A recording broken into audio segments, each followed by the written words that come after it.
We are Brightside Home Theater.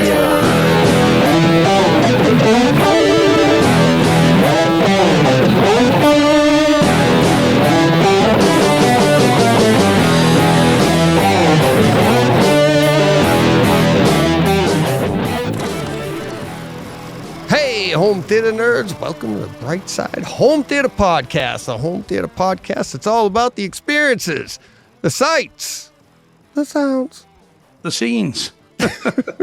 Why did you go all falsetto for John? He's going to be I don't know. I was like, the sounds. I don't know. Actually, what I was doing at the time, I was looking down at my sounders and I'm like, I never added that. Yeah. That's all I got to do is go, the sounds, and I'd have him. So I just keep forgetting. So how are we doing this week? Yeah, good. Excited to chat about some very cool home cinema stuff tonight. Yeah, we're going to get the cool stuff out of the way. Then we're going to bring John in a little while. Cool. While the cat's away, I hope he's listening. No, he's sharpening his knives. Yeah, no. John's my boy. He knows. He'd say the same thing to me. Yeah, he's a little delayed, so he'll be joining us in a little bit. So we're going to do. We're going to get to some of our. We'll do our some of the updates on next week's drawing. Next week we are raffling off the SVS Prime wireless speakers, and so that's going really well. A lot of people sending in the code word, and also for the code word, I think it's only fair. You should have to go and listen to the podcast for it. The code word, I'll even give you a hint. The code word's at the end. I'll give you a hint. If you don't want to listen to the great story, fantastic story of Roseann Sdoia and her husband, Mike, and Boston Marathon bombing survivor. If you don't want to listen to it, you can just get the code word. But from everybody I've talked to and all the messages I got a couple in here. Most of the messages from people were fairly personal, thank you very much. That was amazing. Lots of, you know what I was surprised by? This is a home theater podcast. Yeah, I don't know if you know this, but it's a home theater podcast. I had heard. Yeah, it's been floating around. And I was, like I said, I'm like, can I do this? Can I not do this? But I didn't really hesitate because of the listeners, and most of the replies were your best podcast ever. I don't know if that's as much of a compliment to Roseann. Yeah, it's sort of damning with faint praise, isn't it, really? Right. I'm like, kind of would have preferred a couple of really love home theater, but what a story. No, it's my favorite one ever. I mean, really, because we do this all day long, and I'm happy I did this because I met guys like you, Steve, became friends with all of you people and everything. And that's the great part. But then on top of that, it's like to be able to have that story and do it. I put the word out. I mean, obviously, we have a lot of common listeners of HT guys and AV Rant. So I told them about it, and they tweeted, they talked about it in their shows. But I also mentioned it to Rich Keefe, who does #Dork. He's a local radio talk show host here, Rich is. And I did his theater, helped him with his Dragon's Lair. That's what he calls it. Coolest name for a theater. And I asked him, and he's one of those, like, I told you when I had him on the podcast, I get wicked nervous, and I'm like, and I don't like to bother people, as I've told you before. And I was like, do I text him? Do I not text him? Do I bother him? I'm like, all right. I just told him, I go, hey, we're all about, I said, I never ask you for this, but can you just mention it? And he's like, absolutely. And he was great. And then him and Ryan did a great little thing on it for it. So it was pretty cool. But yeah, if the idea of this is to get people to donate. So if you put your donation in and send me the receipt, you email it dj@brightsidehometheater.com. Send me the receipt, as many people have already. You'll get a chance to win the SVS Prime wireless speakers, or you can go to the podcast and just get the code word, and that's free. Give me the code word and you get an entry that way. But the $900 SVS Prime. I know. I bury the lead. I know. Well, you know me. That's Yes. what John's here for. I'm not here for the money. I'm here to talk, be stupid, lower the bar so you guys look fantastic. And then on top of that, and then John's here to level me out a little bit, right? And, bring a opposite perspective, slap me down a bit. And then we have you for our legal troubles. Well, that's a yes, dig us out of trouble, yeah. And then we have you for reality. Yeah, when I'm not digging chat members out of trouble. But here's the thing. We also have this coming up. We have another runner-up prize from, am I doing this right? We have, I'll put up, he says, "Hi DJ, Western Mass, checking in here. I'm late to the party, but if you want to offer consolation prizes for your listeners, I'll put up a calibrated UM1 IK, UMic 1, I didn't know. Okay, UMic 1, UMic 2, or a UMic 2. I'm sorry. Let me start again. A calibrated UMic 1, UMic 2, although there may be a wait for that one, or a Galaxy CM140 sound meter. And I asked him, I said, that sounds great. Thank you so much. Which of the three would you like to offer, or does the winner get a choice? And he said, winner's choice. So that's, I didn't grab like a dummy. I don't have the name handy. I just have the image of it. There it is. So that's on Twitter. It's am I doing this right? ? So I do have his name. At Anechoic. Get it? See? Anechoic. Mm-hmm. So he set that up. He's offering that up. So next week, there'll be 2 drawings. There'll be a drawing for the speakers, and then there'll be a drawing for the choice of a calibrated UMic 1, a UMic 2, or a Galaxy CM140 sound meter. You can pick, the winner will get to pick one of those. So more reasons to enter the drawing. And either way, you can enter the drawing either way. So thank you. Am I doing this right? Sounds funny, but that's his name. So I failed to mention this last week. We have no more 5-star reviews. 2 weeks in a row. I know. They must all be coming from over there on your side where people must be just, I don't know, because I'm not seeing them. Because we're not seeing them over here, Steve. I got things at my feet here. Let's see. Did you get to hear today's Takeover Tuesday at all? No, I haven't yet. Joe? Which it's been flat stick today with clients. Oh, I know. Back to back. But no, but I will do. I thought this one was Brock's. I thought John Brock was this one. Oh, how did you know? What? No. You tweeted it out over the weekend. Didn't you say it was going to be this Tuesday's?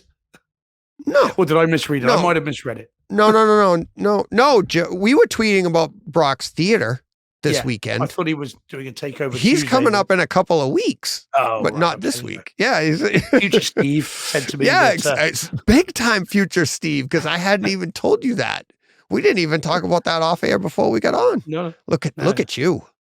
But no, this week's Takeover Tuesday was my buddy Joe, third appearance, had a great time. He came prepared.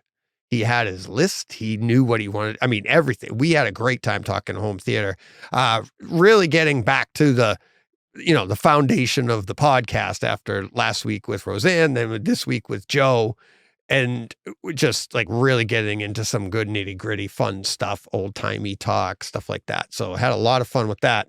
But he also has this month's charity that we're doing for May.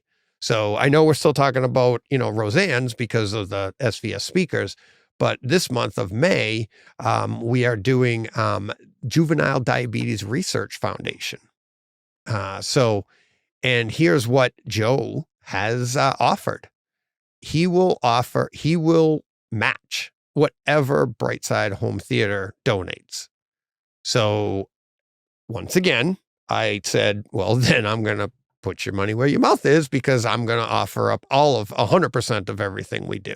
So instead of the 50%, we're just going to give it all this month, and we're going to give it to the Juvenile Diabetes Research Foundation. So The links are in the show notes, all of that stuff. So, but if you donate a box of popcorn, you donate, your Patreon supporter, whatever, we could use a few more of those too, for the charity stuff, because I'm having fun giving away our money.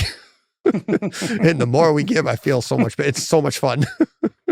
This is why John's not here. He actually has to stay at work to make the money because he's not getting anything here. But because I keep giving it away. But yeah, no, I'm having so much fun with these charities and doing this stuff, and I think it's a lot of fun, and it's putting, we're literally in the sandbox here, playing with disposable money, putting them into our theaters. So if we can put a little bit into something else, that'd be pretty cool. So yeah, it's awesome. It's very cool. It's very, very cool. Yeah. Joe's son was diagnosed when he was 7. So it's near and dear to him, of course. So but that's all in the podcast and stuff. But yeah, so Juvenile, JDRF, I guess is what they call it, but Juvenile Diabetes Research Foundation. Easy for me to say. So yeah, so that will be for May, and he will match, and we'll be talking more about that later. We're going to be doing the drawing for the sofa baton for last month. A little later in the show, I'm going to need the listeners' help with that, or I should say the chat's help. People in the chat will be when we get there, I'll be asking for the numbers of the winners, or the winner, and we'll go from there. So pay attention. Be on your toes, people. And we have a great, fantastic tweak of the week this week. Cannot wait to get to that. Cannot wait to hear about, just what it takes to get your theater just running right. Just that little extra tweak. It's fantastic. So, but until then, why don't we get started? You want to get started with listener comments? Yeah, let's do it. Yeah, let's do it. All righty.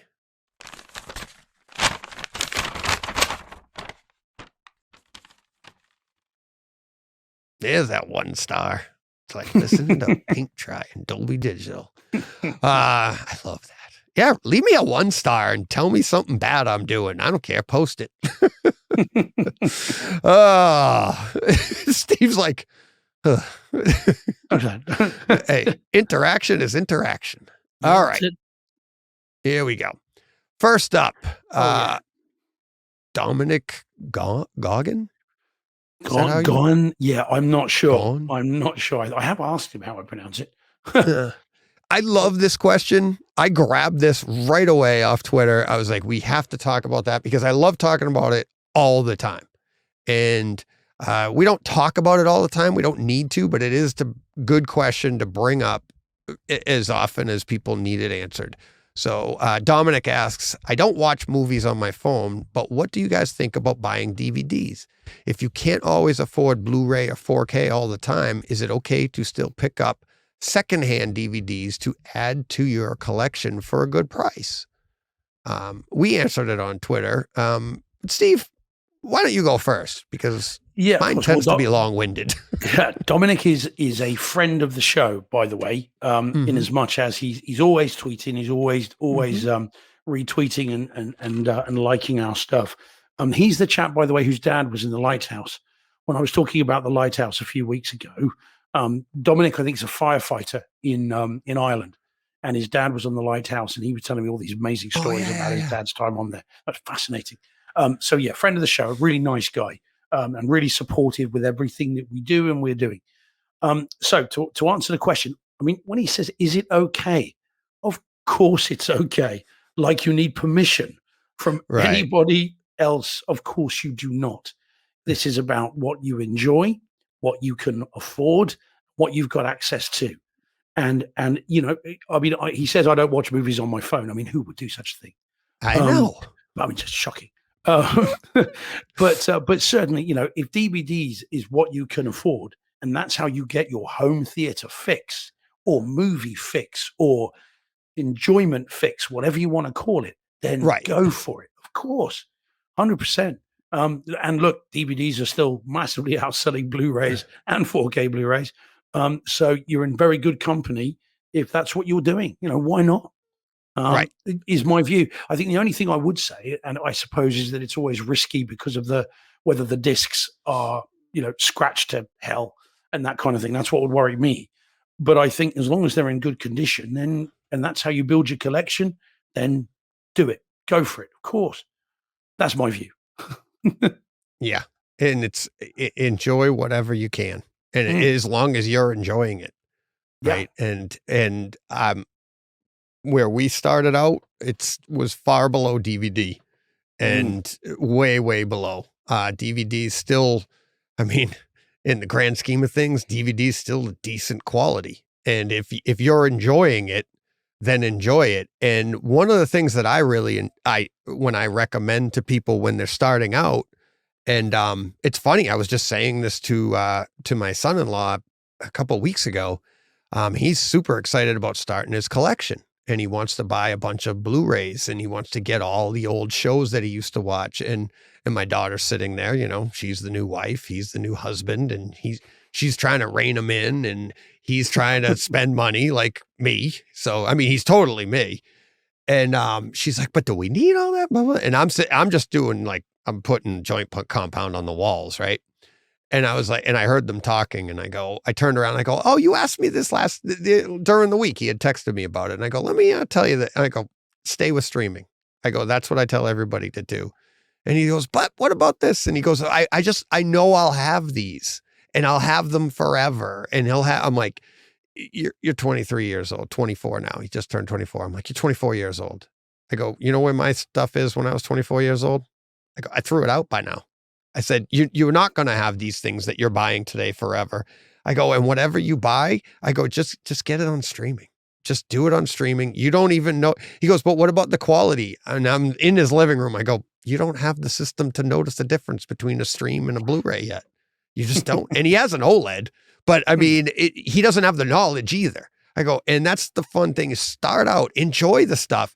And when you don't enjoy it anymore, then upgrade, then look into, if you can afford, because that's what'll happen. You'll be like, I gotta like John or me, you get a little extra money and you're like, what can I buy now? And you'll be like, oh, and you start to see issues and you'll be like, oh, I'll upgrade this or my collection or whatever.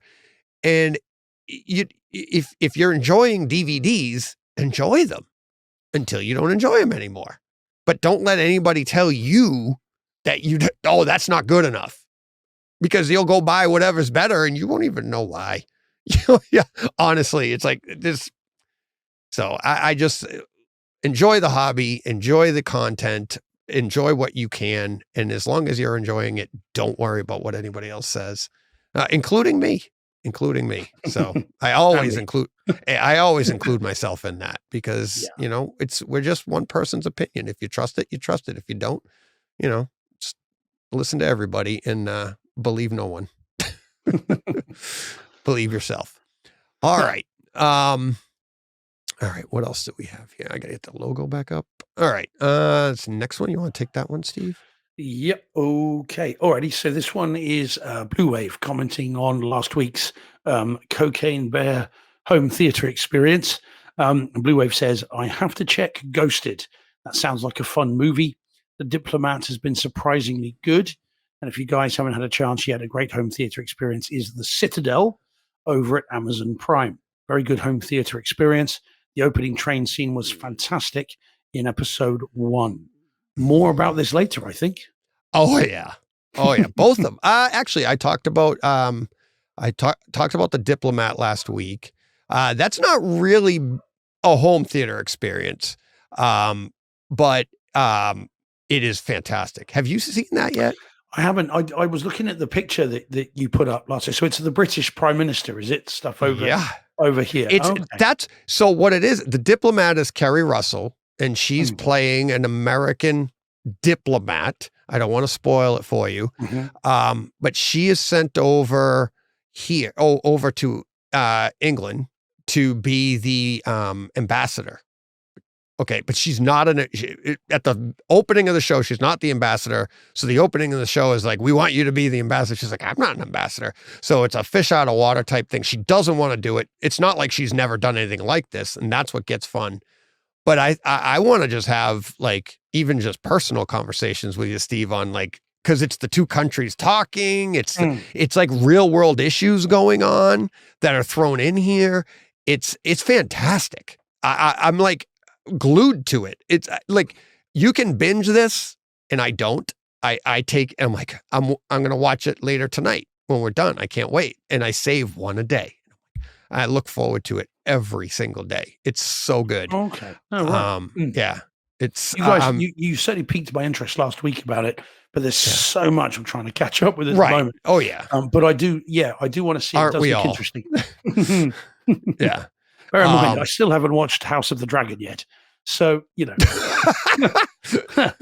how far back I'm going. That's out on disc. Yes, well, quite. Yeah. It's out on sort of tablets, stone thing, I think, Moses brought it down from the top of Mount Sinai, and I still haven't watched it. So, I know. I've got a friend that keeps giving me grief about it and saying, you've got to watch it, got to watch it. It is. It's good. So, it's good. Yeah, really good. I mean, I wouldn't say it's as good as like what Game of Thrones, but it's because it hasn't gotten there yet. It's just the first season. But the backstory has a lot of flavor to it from that. But then, the visuals, the audio, all the fun stuff we like is fantastic. I love it, especially on the physical media. Yeah. Yeah. I'll get to it. So eventually. So see that? People ask a question about one thing and we just keep on going. Keep on. All right. Keep on trucking. All right. You want to start in on this one? Can you see that? Yeah. I've got it. Okay. So from VJ? Yes. Got to be an email at that length, I'm assuming. Yeah. Okay. So this is show 275 is the title. And it says, hi, DJ. It says, great show again, as always. Keep up the good work. It says, I wanted to bring up your comment about Odyssey multi-EQ -X and calibrating a speaker or group of speakers versus calibrating all the speakers again. As far as your volume difference for the center speaker, not sure what it could be. Maybe the microphone was in a different location, or maybe the microphone is having issues, etc.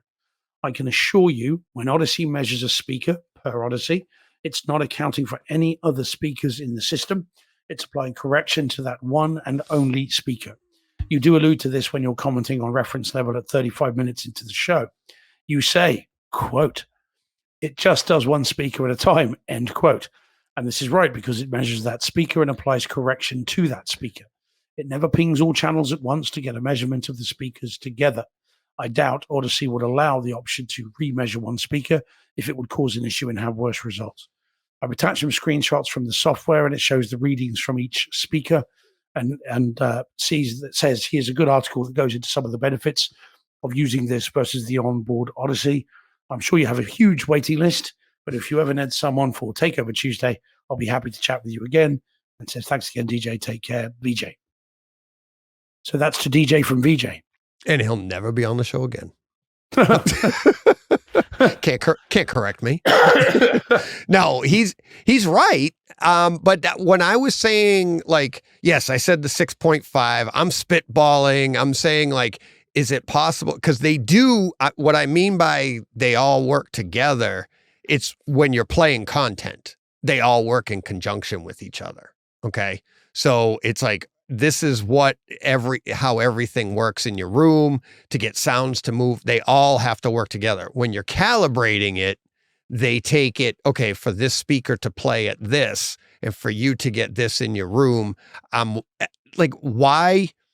I was spitballing and I clearly didn't make it clear that I'm not saying that's fact, but what I mean by it is, so like, how come that's the only one on Odyssey that you can actually adjust? And then after VJ sent this, I was like, oh, it's probably because some people like to adjust the, for the volume of the dialogue, right? So like when I go into my Odyssey app, it's the only one you get direct access to. Everything else is just, you can adjust them if you want, but you have to actually go deeper into the app. So that's just the one that I happened to notice.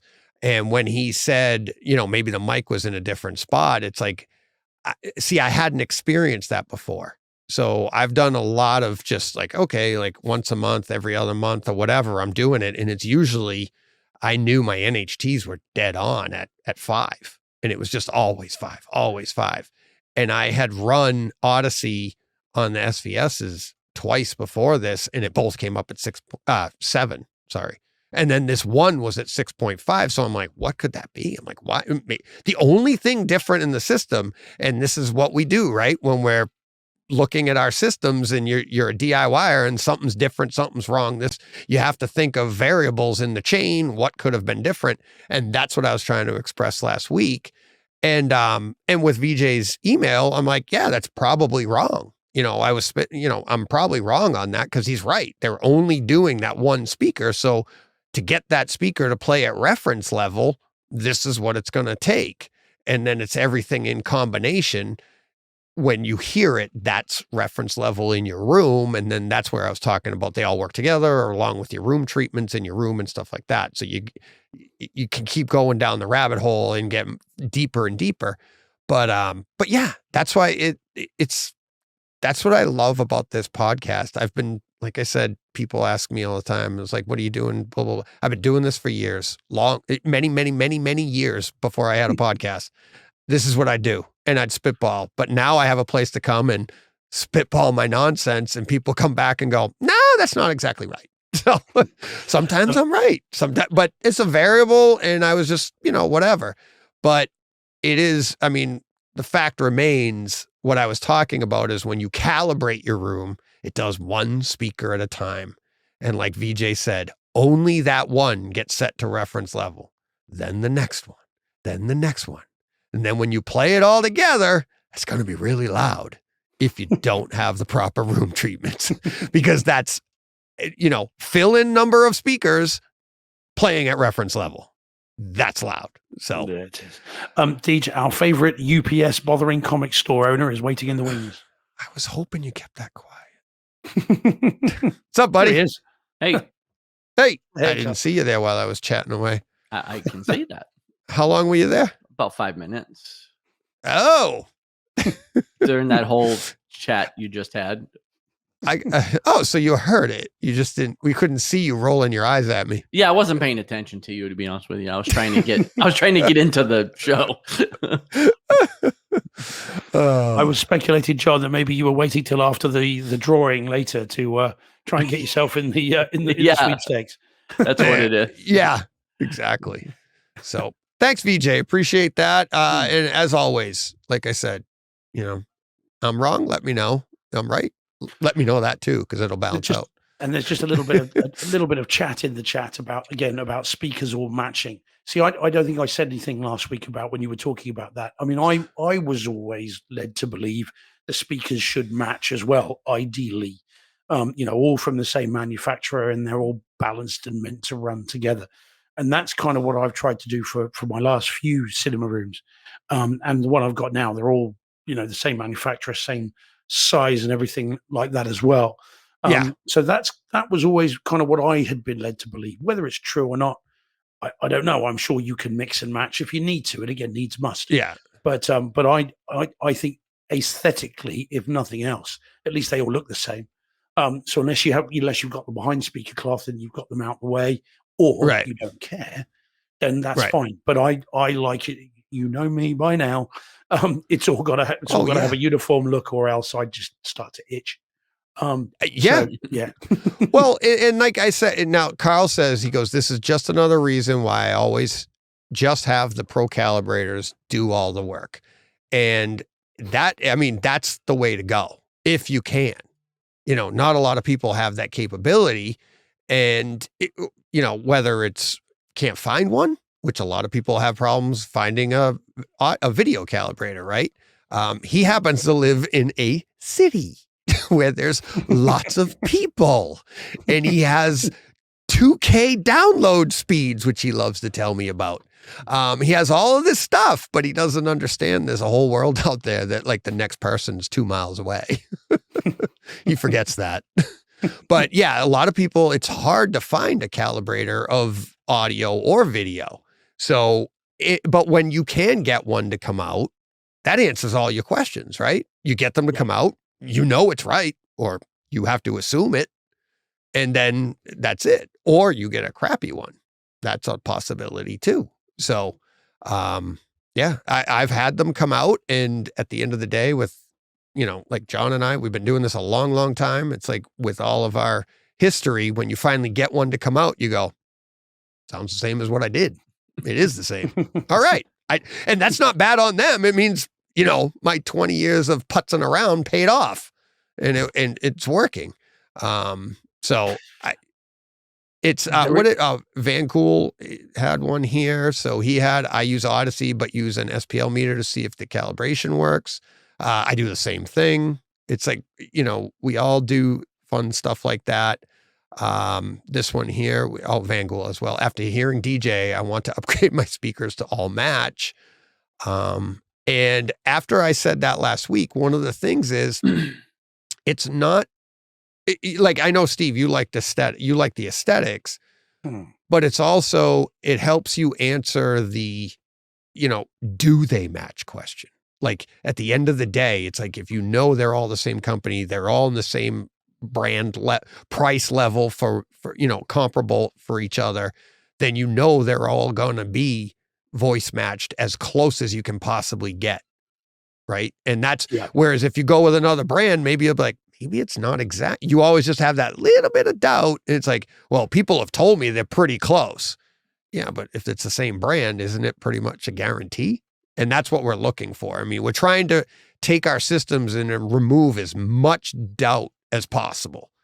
And at our level, it's always going to be quite a bit. So any bit we can get rid of, it just helps us enjoy the content better. Yes. Right? Oh, yeah. Yours all match, John? Yours are all the same, aren't they? Yep. They do, except for my 4 Atmos speakers. They're same here. Yeah. Yeah, they're different. Yeah, but yes, otherwise, mine are too, to be fair. And even though I'm not necessarily arguing the counterpoint last week, I agree that, I want all mine to match as well. I'm just not 100% sure that it is like definitely necessary. I think if your front stage matches and then your 4 surrounds match each other, and I think you can still get some pretty decent results. But oh God, yeah. But all that being said, I'm in the same camp as you guys. I bought matching speakers for mine, right? For mine too, and right. It's just like we were talking about before, like DVD, Blu-ray, 4K. Get what you can get, and if you actually found surround speakers that you like better, then that's fine. Well, get what you like, but it's like, do they have to match? No. But here are the positives to doing it. That's all I'm pointing out, right? The negatives to not doing it are potentially they're not voice matched. And that's what we're going for. Can you still get voice matched and not be the same brand? Absolutely. A little harder, but you can do it. So that's all. And I'm just trying to remove the doubt. So, all right. We ready to get to the next one? Sure. Because we're going there. Can you guys read that? Yes, I can just about. It's a little small but I can go to the I can see 2 words on there. I wish I couldn't read, Deej. Fifth Element. Fifth Element. I got them right here. I've read them. So it's Theo. Theo was on a roll last week. So I just combined the 3 of them, dropped them right in here. He's like, I love the Fifth Element. Enough said. No, I love the Fifth Element. Great surround sound, funny, good action, scenes and good. Good. Yeah. Sci-fi fun. Sci-fi fun. Yeah. And the next one, he says, Wanted to me is a great, fun action movie. This is a good home theater experience. He's just going hard at Steve. Never say never. Never say never. Star Wars, the original, is the best way to watch for me. I agree with John. So there you go. I'm just going to quickly block him on Twitter. Yeah. all hard against Steve there. Yeah. Right. Shade being thrown. Yeah. Yeah. That's funny. That was great. Just as I said, Fifth Element should be illegal. Wanted was a good action film. Just with I issues. just heard that. Yeah, and then Star Wars is great. I'm curious to see them, but I still think that you're never going to get the originals as we remember them from as kids. So therefore, why not have the special editions? I tell you what, guys. What about a choose your own adventure version of Star Wars. There you go. So you could get like sort of 3 sort of things up on the screen. You could have original trilogy, special edition, or kind of, half-assed version, and you just press the button as you go. I'm okay with You that. could have whatever. Yeah, just do that. Just keep pressing. Yeah. All right, we'll have that. That's it. We can all agree. Fast. Half-assed version. Yeah. Well, Can we get the promo for that to have the English accent as well, or get the half-assed version? It's like, what the hell was that? Well, because there was a special edition before there were the special. I want the full-ass version. Yeah, complete ass. Yeah, you've got the. I'm always careful with certain words, and that's one I'm normally careful with. And I said it before I realized I said it. So because you had the original trilogy, then you had the on VHS here. We had special widescreen editions, and then of course the 1997 special edition. So there's all these different ones knocking around. But yeah, seamless branching and buttons to choose. I reckon that's the way forward. We could all do that. I can do that. Press 1 now to not have stupid musical number in Return of the Jedi. Press 2 to watch Ewoks blink. I didn't like the Ewoks then. When they came, I like the Ewoks. I didn't like them when they first came out. But that's because I was just at that age where I don't need cuddly stuff anymore. I was becoming a man. I was 13. Yeah. Well, who needs teddy bears? That's men's territory. Yeah, exactly. Like, I don't need this. And I wasn't so offended with Jar Jar because I'd grown up and realized, this is all just for kids. So, Jar Jar was all right. He wasn't. I know, that's what I'm saying. It didn't bother me. The hate he got was just crap, wasn't it? It was absolutely unnecessary. Oh yeah. But I thought so. But that's me. I hate. I don't hate. I dislike anybody that dislikes things. You're supposed to like everything, like me. Right. Yeah, I hate you because you don't like everything. Right. Yeah, I dislike people that dislike things. So you dislike yourself, pretty much. Yeah, I'm disliking that comment. Yeah. So. Let's see. John, you want to read that one? Sure. Sydney Smith comment on home theater experience Cocaine Bear. Hey fellas, True Lies is free on Apple TV Plus. Unfortunately, not in 4K, but looks like it's grain free, and oddly, I'm digging it. Kind of has that Terminator 2 look. Yeah, we've got it on Disney Plus over here in HD. But I prefer. Well, I only had a quick look at it, but I prefer the Spanish Blu-ray that I've got of that. But it's better than the DVDs, non-anamorphic DVD that's out. So however you can get it, I suppose. Is it free on Apple TV Plus, or have you got to pay? They just as long as you have Apple TV Plus. Yeah. I mean, it's basically the same thing that was on Hulu. Right. It was on Hulu before, and I had watched it. We had talked about it in the podcast before. Somebody had sent us, alerted us a while back when it was on Hulu, and I actually ended up watching the whole thing then, and it was pretty good. Yeah, it was. I mean, it was a decent stream that you were like, wow, this is, it was HD quality. It was above DVD, of course. It's not 4K, and the sound wasn't fantastic, but it's the best that we have right now. And I think they for right now, they just moved it right over to Apple TV for some reason. I don't know why, but I thought it would have gone to like Disney Plus or something, because isn't Hulu and Disney are together, but it's on Apple TV right now. And as I say, we have it on Disney Plus here. Yeah, here it's on Disney Plus. So you'd think that they would have just done that there, but yeah. Oh, okay. Yeah, it seems like the same stream. I didn't even somebody else had mentioned this to me a little while before this one, and I went and looked, and I'm like, I didn't even notice. I didn't do a deep dive on it, but I didn't notice if maybe Apple was up in the bit rate, because they tend to do that with their stuff. They put their stuff out typically at a higher bit rate for their Apple TV products, so it looks better. But I didn't notice any difference. It just looked the same to me. So yeah. But and I typically don't get into those bit rates. I see other people talking about it. I'm like, oh, okay. And all of Apple TV's content looks fantastic. So it does. I'm like, all right. What do we got next? Mr. Motown, take that. Same one, thing. Steve. Says the same thing as the last Oh, one. I meant to take that. Oh, there we go. Okay, so this is from Van Gool, who is in the chat. So this again is a comment after last week's home theater experience, Cocaine Bear, and says as follows: just heard the podcast because I was busy Tuesday for the live show. You touched on rear speakers in the tweak of the week. I saw a pair on Facebook Marketplace to match my fronts. Oh, there we go. I was wondering if I should buy to have all matching. Good podcast. There we go. Future DJ John and Steve have already covered this. Yep. So there you go. Yeah. There you go. So, all right. So we can cook along on that one. Next up. Oh yeah. So this is talking about this is one of the ones that I was talking about. I got a lot of messages, and and I wanted to put this in. Garinda, great guy, was on a Takeover Tuesday, and people were saying they forgot what McClunky, they'd forgotten about that. They didn't, but they knew when they heard it. And the other one was a lot of people were sending me the McClunky code, right?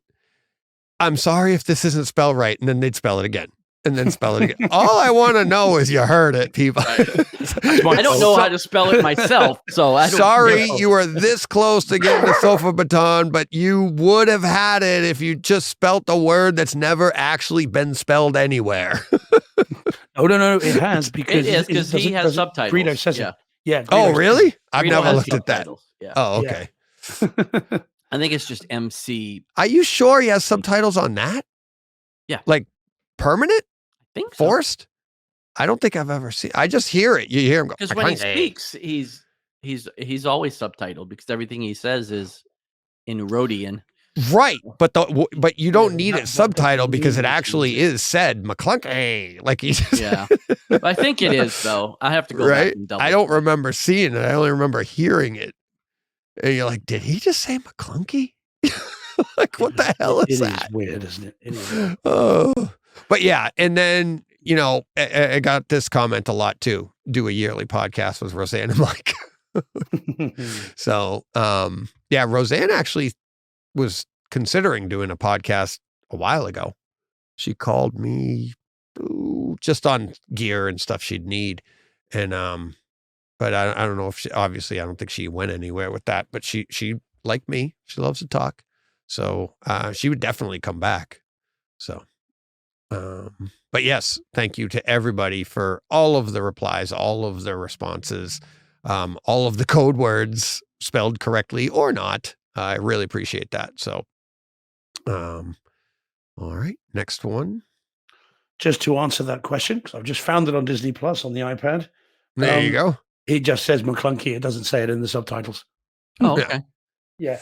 I thought, do you know what, John? I seem to remember that it came up in subtitles, but clearly not, because I've just watched I guess that bit. not. But yeah, If you have, I was going to say, maybe if you have subtitles on, it would. Oh, well, Yeah. I know. I Yeah. never though. Yeah. Yeah. You want me to take this? Yeah, go on then. Sure. All right. Quantum Mania. With the wife away for the week, I had a chance to do some tweaking of my system. After running Odyssey on my Denon 4700, I spent the time with the spatial audio calibration toolkit and specifically worked on level matching at 75 dB and updating the speaker distances to fix the internal delay calced wrong by Denon. Level matching requires a radial change to the levels of my dual SVS PB2000 Pros, among other changes. Later that day, my son and I watched Ant-Man Quantumania stream, and have to say I was blown away by the audio track and can't wait for the 4K disc to really let this fly. Since I'm watching on a 77-inch OLED, I'm not sure I'm as critical about the video as compared to Kaleidescape. It was certainly good enough for me, but the audio, even at Dolby Digital Plus, was a treat. Later that day, my son and I watched. Oh, wait a minute. Never mind. The movie certainly doesn't make my Marvel top 10, but there were some fun parts, and I guess it's the way to the next phase of the MCU. Stephen Att. So, very interesting here. Before we get to the tweaking part, a 77-inch OLED that's a great display. Am I wrong? No. I'm like it. No. I would think you would see a difference on the video, from the stream to the disc. Probably not. I mean, there's very little difference between the disc and Kaleidescape, so you're probably right there. But from the video, but the audio is always, it's a huge difference going from streaming to the physical disc. You're going to be blown away. If you were blown away with this, and I heard it's flat compared to what you're going to be getting on the disc. It's so much more dynamic. It really, you're going to have a lot of fun with that. The tweaks, John, did you start to get itchy reading about all that stuff like we used to do? Not really, but the measurements and measuring the speaker distances and measuring all that stuff and like doing an SPL meter on each speaker, isolating each speaker, doing that, running the tape measure, doing the whole thing. I do it. I mean, I don't miss it. I don't miss it at all. No. I mean it like it's like a horror show. Like I just remember doing it, and like you feel better after doing it. But when it's like, and that's why I think if you've never done it, you definitely need. I'm not telling people don't do it, but I think after a while, what I've found is that like I don't even check what Odyssey says.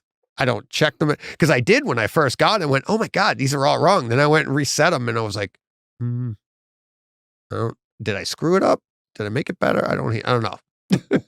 I don't hear anything different. I don't know. It's so.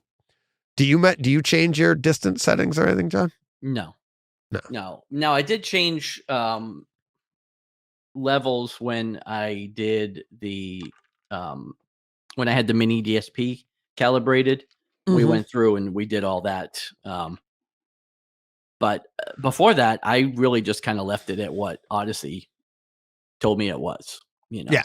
The only thing I went in and messed with after Odyssey was, I did a few things. I mean, I always changed the speaker sizes and to small and and I did usually go in and bump the subs a little bit because I did find those were always lacking from Odyssey.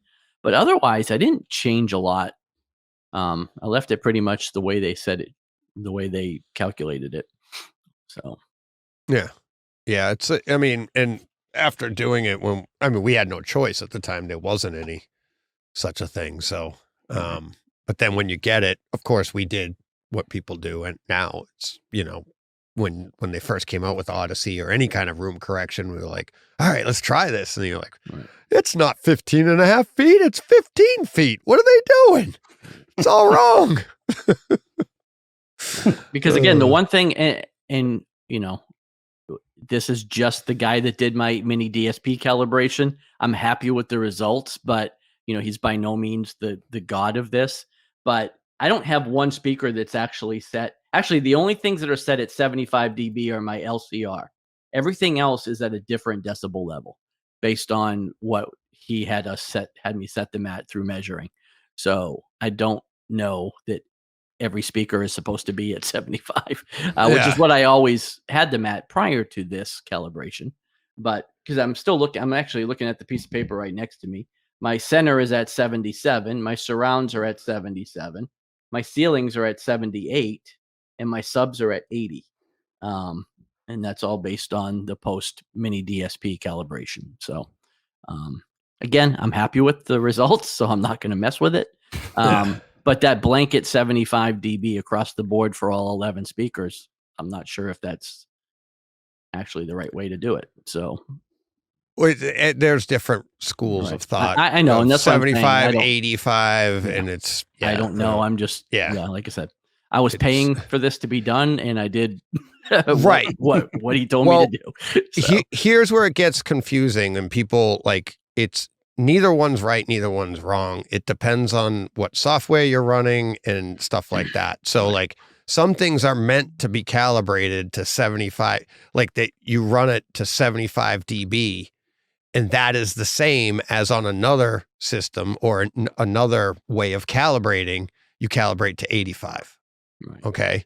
So, for instance, I believe, I'm sure VJ will check me.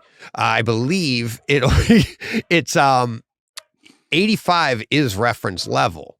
Right. But when you're running your room, you're checking at 75 dB, knowing that later it will then take it up to reference level. Okay. If that makes sense. I've heard people argue about this between the two of them. And multiple times in stores, online, people talking about this. Nothing matters as long as you know. Like, you can start out and say, I'm going to calibrate this whole room at 55 dB. I just know that when I go to listen to something, I'm going to be going 30 dB over that. Right. Doesn't matter. As long as you're consistent with how you do it. And that's how different software, that's how different methods work. So it's like, if you're calibrating at 75, you know you're minus 10 dB on reference. That's all you're doing. It's just so you don't have to blow the room out just to calibrate the room. That's all it is. So it's not really confusing if you know that's what the parameters are. What people see is they hear that and go, well, 75 isn't, you're running 75's reference? I thought it was 85. What's going on? So it's stuff like that. And it can get confusing. So, but it's all about, there are those people that like to tinker, and there are those people that don't want to go near it. And I think you know which one of those I am. Because Mike's from saying in the chat, that he likes to set that stuff manually and will recheck it for fun. And if that's how you get fun, good on you. Me, I wouldn't want to go near it because I'd be worried I'll stuff it up, and then I'll be on the phone to the installers again saying, can you come and fix this, please? So, if it sounds good, leave it alone. Right. That's my view. Yeah. Here's a good one. Van Gool. I find Odyssey gets the subwoofer wrong. This is where I would say that's probably more of a better sign, in my opinion, in my experience. That's a better sign of room treatments and lack of, or an inadequate room. Because what's going to happen is they're going to play to that one. They're just going to run that sub and go, yep, I heard it at the level I need to hear it at. But for you to get what you really want, you need to have a local, be able to get pressurized, or you need to be able to absorb the right amount so you get the discrete bass that you're looking for. There's so much more going on with that because bass is so dependent on your room, more dependent than any other frequency, right? Because the frequency is so long. So I would say, because I don't run any other calibration than Odyssey, and I absolutely love my bass. I don't think it's muddied. I've heard muddy. I know what muddied is. I know what clean is. I've worked really hard to get here, and I just keep running Odyssey, and my bass, and John's heard it before I even had the additions that I have now. And it's like, and John was trying to get to what he heard in my theater. Not trying to brag. I'm just trying to get to to show you. It's like, I don't think it's Odyssey so much as it's, like we all are. We're at the mercy of the environment that we're in. So I wouldn't blame it necessarily the calibration on that. So yeah, but DJ, your subwoofers don't dance like John's do. No, do not. No. Although to be fair, I've curbed the dancing. Yeah. John's can synchronize. That's right. Yeah, exactly. Get the lights going. You got a whole thing going there. Yeah. It's like a tango. Forgot that. All right. This last one, Steve, you want to read this one? Yeah, sure. So this is from Ryan. I think this must be an email. It's an email. This is another one of the this was a personal one that I did get the okay to put on. Okay. And I was like, I know it's very personal, but it's, but yeah, go ahead. Okay. So it says regarding the Robostrong forward donation for Prime Wireless speakers. And it says, thank you, and you are welcome.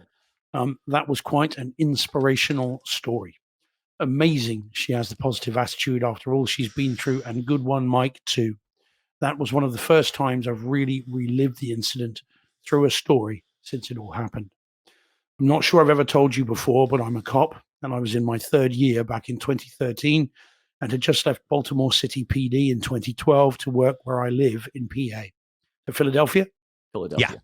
Yeah. Okay. Yep. Okay. Or Pennsylvania. Really touched. Pennsylvania, yeah, but Pennsylvania. where he lives Sorry, in Pennsylvania. right, So sorry. yeah. Okay, right, there we go. Really touched home since I've worked Baltimore's marathon before, and it was such a helpless feeling not being able to do anything. I'm also a huge Red Sox fan. We made our first trip up there in May of 2014, and while walking in the Back Bay area, I had what I thought was a very vivid deja vu, or I thought I'd been there before.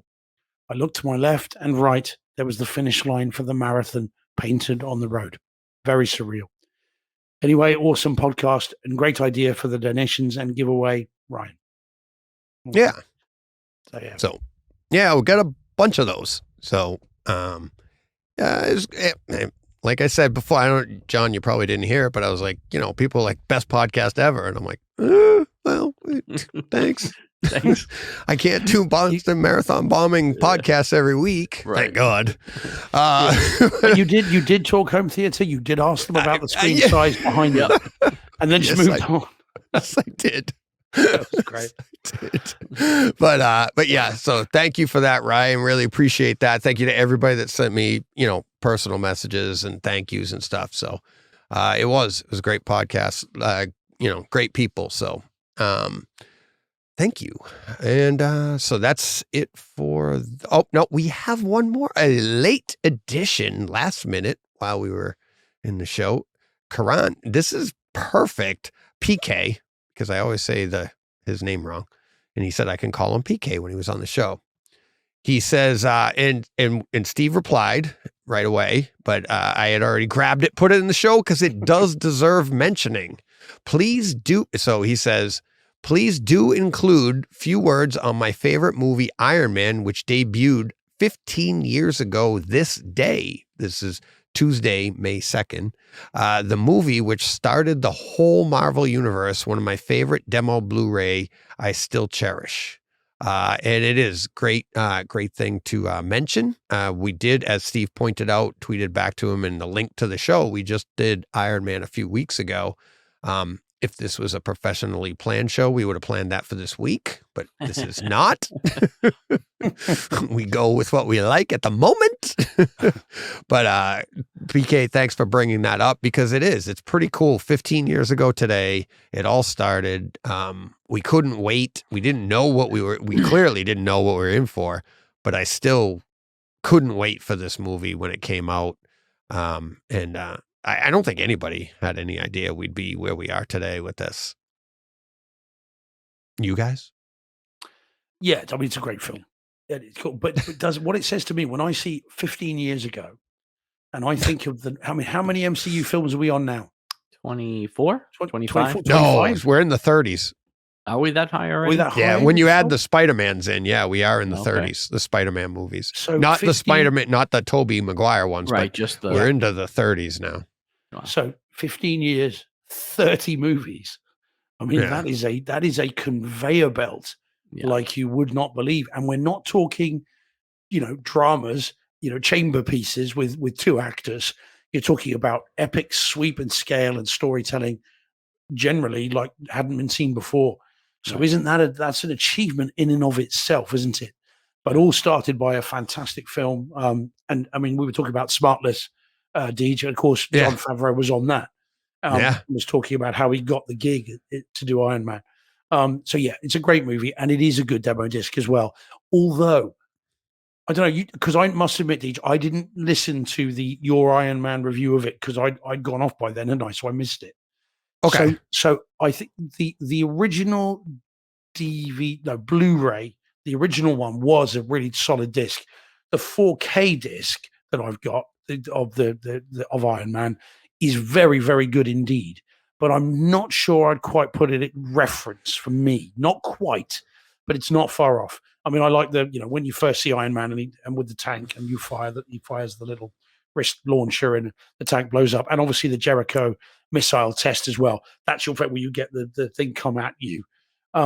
Is very good, but I wouldn't quite put it reference. Not quite. So when you say that, do you mean like Ralph Ralph Potts, when he does his reviews, he gets into this kind of trouble all the time, because reference, when he means it, he means reference to other 4Ks. Yeah. You know what I mean? You're not saying you prefer the Blu-ray over the 4K. No, sorry. Okay. Yeah. No, I mean, I just wanted to be 4K clear. disc Right. compared to other discs.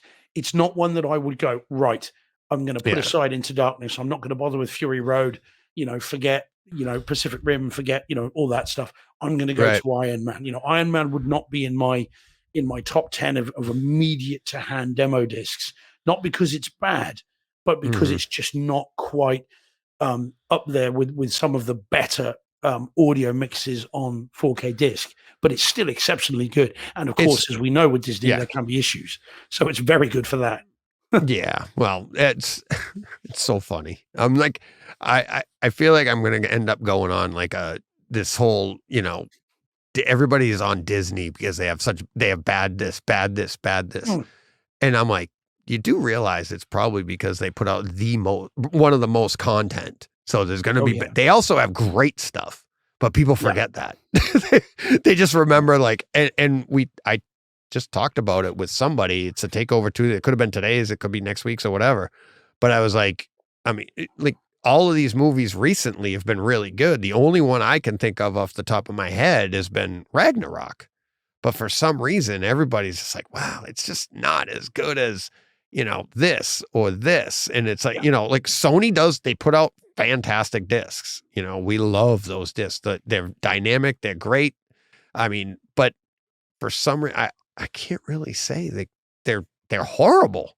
They're not. They're great movies. They're cartoons, comics, that have been, and then all the other stuff they do, even the Star Wars discs. Rise of Skywalker is an amazing home theater experience. What you think of the movie is a personal thing, but as a home theater experience, it's crazy how good that is. So yeah. I'm not putting down Iron Man at all. As I said, it's just for me is it just not quite. Well, it's an older movie, but it is really good. I loved it. It's a great film. It is a really really good film. I loved it. When I reviewed it, I was like blown away with it because I've seen that movie so many times and I just hadn't seen it in a while. And I think I said it in the podcast when I was talking to John. I was like, maybe I didn't have certain things that I've upgraded to since then. And now things are just the movie was just, there was so much more exposed to me that I was like, wow, the detail and everything. So it's a fun movie. And like you said, PK says here, 15 years ago today. And it's just like, I think time flies. It's just, wow. It's amazing. So, all right. That's it for that. Are you ready to, all right. Do we want to do the drawing or do we want to do our tweaks of the week? It's up to you guys. Why don't we do the drawing? Should we get that done? Sure. All right. We got to go to the chat. The first number, one of you guys tell me as soon as you see a number, because everybody has different things. First number, I'm pulling up the numbers here. Give me a number. Somebody, the first person to give me a number, 1 to 209. Any number, 1 to 209. 78. Somebody give me that number. Not you. Chat person. Somebody write it in the chat. Where you are, John. Exactly. I don't know. I'm not looking at the you're list. not in there. We're not in there. No, but that way it's like, all right, the first one I see is Mike Schramm's at 37. So, all right, 37. 37. So, in a row? Nope. Now, somebody tell me, first person to tell me, you could stop. We got 208, 145, 72. So, Mike Schramm, we're going with 37. Now, the next person to say up or down. Am I counting 37 from the bottom or from the top? That's all I'm looking for. This is the most random way to keep it like everybody, what the hell? How does he? And then I'll just tell you right away. So up or down, first person to say that, let me know in the chat. I need some Jeopardy music here. Up. Up. Oh, I'm sorry. Nope. Down. We have Carl at down, Van Gool at down. So, okay. So we're going down from the top. So that's easy. So number 37. Otherwise, I would have to pull up the calculator. It is Steve Attias. Oh, boo. He was all excited. Oh, Steve's like, I "Yay!" struck big. Yeah, Steve Attias. Congratulations. You got the Sofa Baton X1. I need your address so I can get that off to Nelson's going to be mailing that out. So thank you to everybody for playing. Yeah, and let's see what he got it with, because I put next to it. That one, actually, he got that one for a $5 donation. So thank you, Steve. I really appreciate Congrats, that. Steve. I don't think he's in the chat, but Yeah, Nope. he normally is. I think you know the one Congrats. time he wins. Yeah, I He's know. not The in one, it. the one time he wins. So yeah, so that's pretty cool. That was fun. Because I had a column for code, so I put all the Patreon supporters in, all of the green room members, and then your codes and everything like that. So Steve got, and if you had a donation, so all right, thank you very much. I actually I had just thought it was nightmares very- about this last night. you Well, had it was very nightmares cruel about it. saying Mhm. saying Steve and then pausing. You know, Yeah. just I to know. get my hopes up like that, and then just to dash them so cruelly. Why were you all excited? You just have to have somebody out to the house to set it up for you. Oh, yeah, that's true. That is true. Yes, that is true. And then I'll have to apologize to my Logitech. Right? I'm sorry. Yeah. So we will do that again next week. I might come up with a different system so you guys out there can't game the system, but not that you could, because you don't. That's the other thing. As Nobody people could game that. Yeah. you can't game it. And the other thing I did is I put people in at random, like, because it's Excel, so I drop in where they go. So it wasn't like first come, first top, bottom, middle. It was just you drop in and that was it. So yeah. All right. So that's cool. But no, yeah, I had nightmares about it last night. I kept waking up going, did I do it right? Was that fair? I want to be fair. So, all right. Congratulations to Steve. That's fun. As soon as he hears, I'll email him, but I'll email him after Paul, the show, I Carl, guess. Carl says, love that name. And Paul has responded, what, Steve? I mean, it's a pretty good name. Yeah, you're damn right it is, Paul. Oh, God. Sofa baton. Like how Carl still feels the need to explain it. Oh, boy. I need a break. All right. Are we ready for 2 weeks of the week? Oh, are we ready for the tweak of the week? This is Yeah, a tweak tweak of the it. year, to be fair.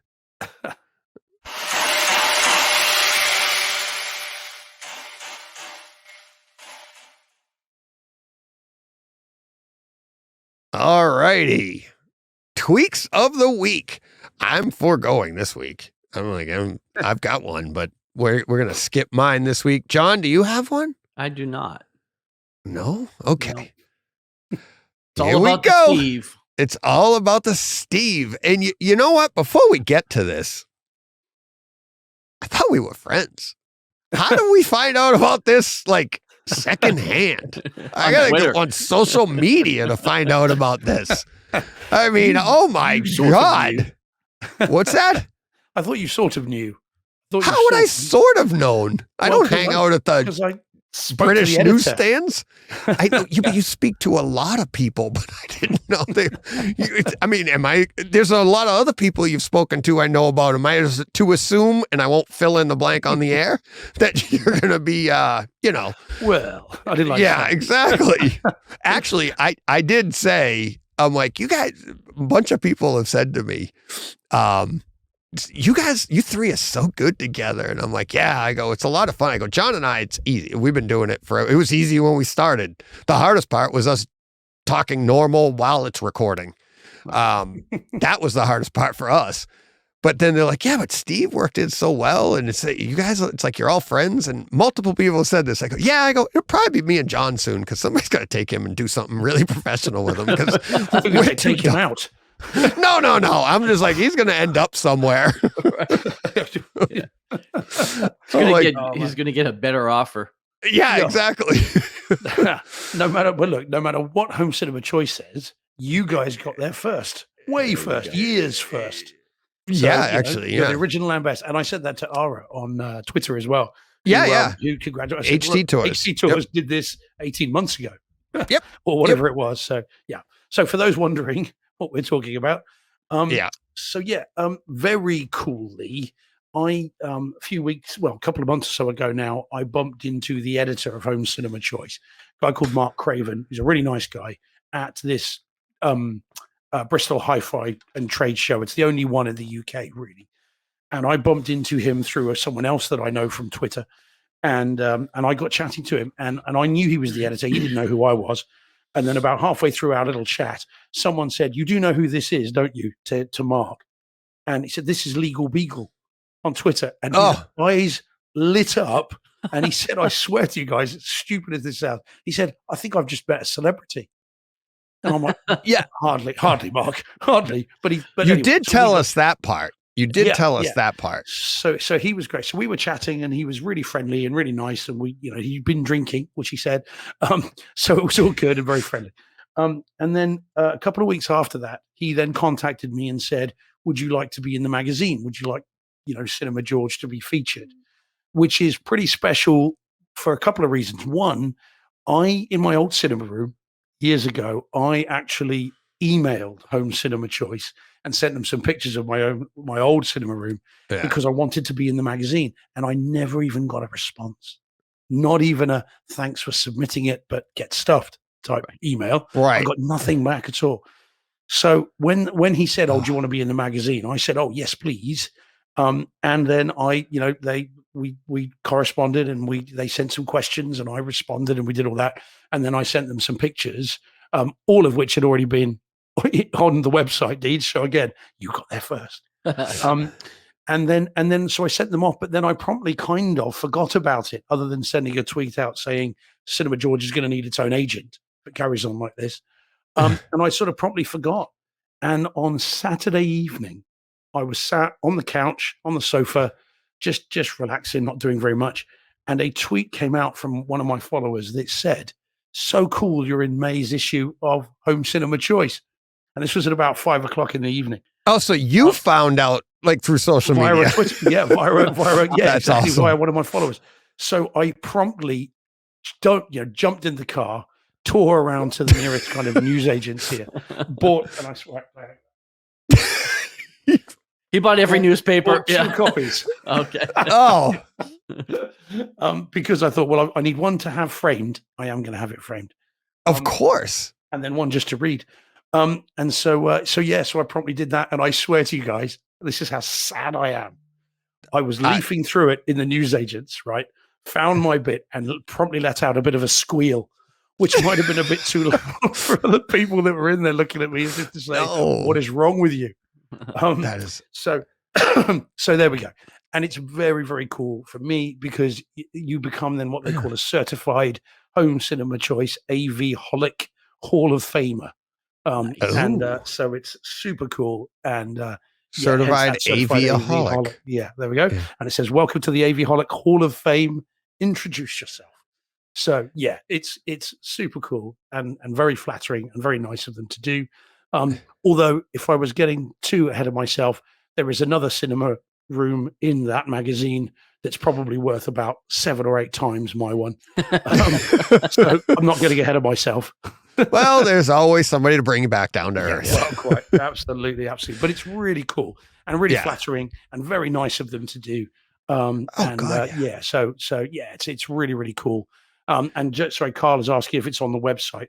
Well, in terms of it's on the Home Cinema Choice website. You can buy the issues, and so if you want to pick it up, you can. You can pick up links if you just type in Home Cinema Choice issues into your search bar. There are various places you can buy them either digitally or they'll email them to you. They'll send them to you and you can buy them. So if you want to read the whole article, feel free. And it's very, very cool and very, very flattering. And so I was pleased. I'm not sure if it counts as a tweet though, Deej. But anyway, it's very cool.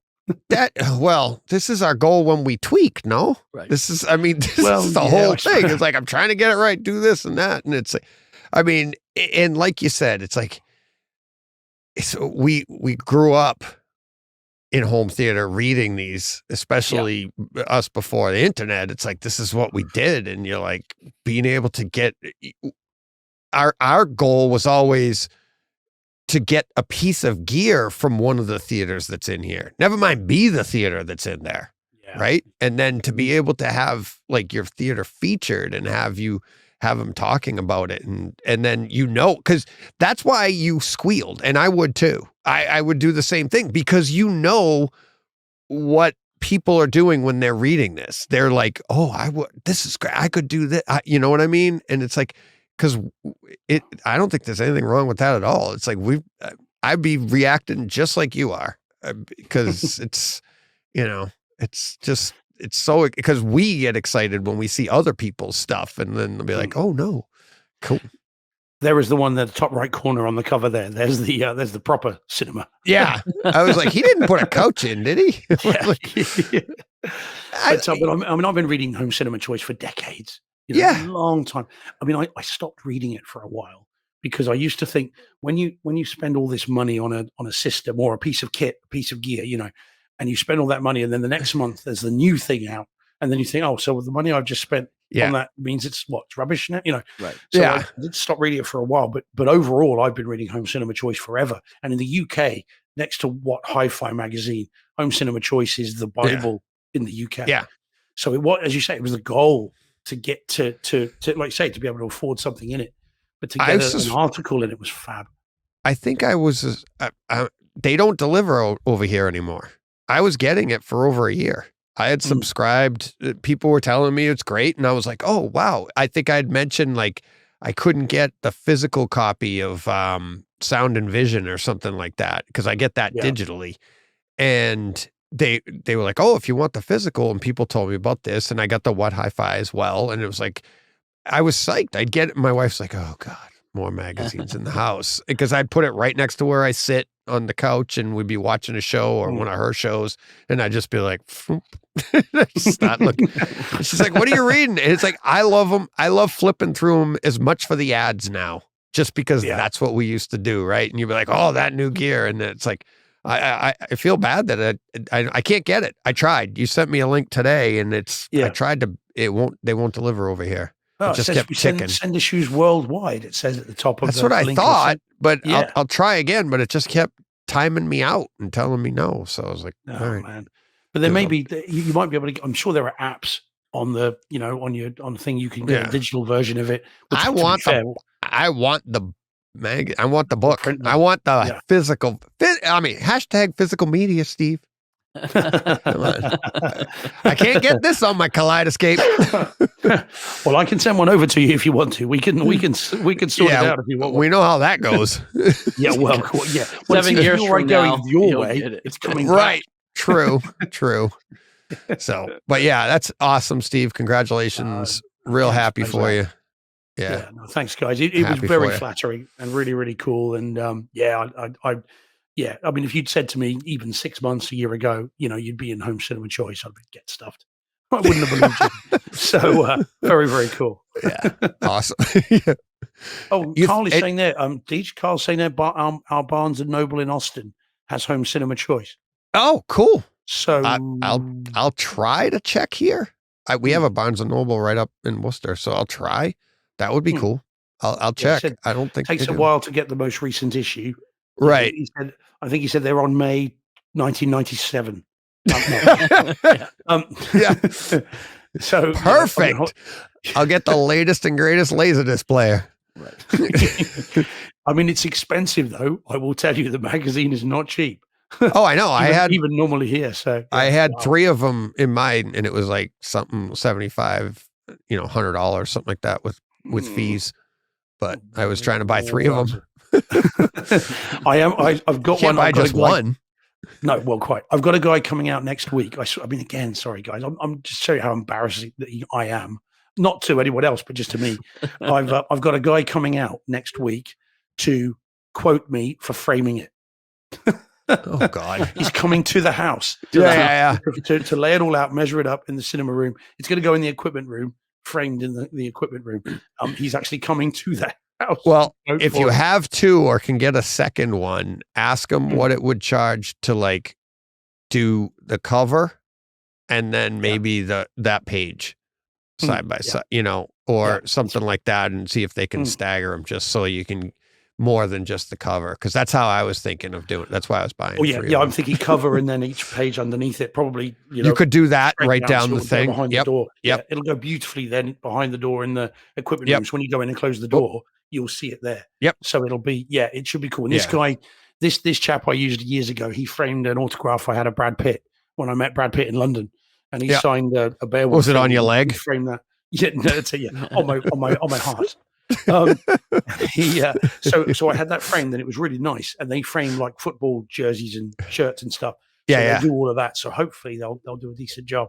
Nice, awesome. Oh, I can't wait till you get that done. Oh no, when I did my daughter's pictures and stuff, same thing. I had it all professionally framed because, again, John and I did this through college. We had to do our mat cutting and learn how to cut mats. It sucks. It absolutely sucks. And I guarantee you that if I cut one, you wouldn't know the difference between that and the store-bought. I just don't want to do it. It's awful, especially when you got to get graded on it. Oh, you went a little too far. See this extra line here, especially in college. They were so particular. But it's just so much easier. Here, frame this. It's like, but all right. Awesome, Steve. Congratulations. That's thanks, guys. I was blown away when I saw the tweets. I was like, oh my God. I was like, where do I get this? Like, that's so cool.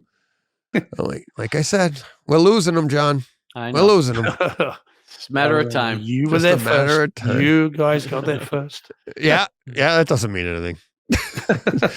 Show business. Yeah, exactly. John, who was your first girlfriend? Not my wife. Exactly. I was like, but does she know? Yeah. Well, I don't think my first girlfriend knew she was my first girlfriend. No. Just kidding. Actually, as a matter of fact, I know for a fact my first girlfriend didn't know she was my first girlfriend until she found out years later because she's one of my wife's best friends. Oh, okay. But it was a friend of ours but it was one of those, like, I would always say, like, she was like my first girlfriend because I was like best friends with her from kindergarten to like 6th grade, but we were just friends. Right. All right.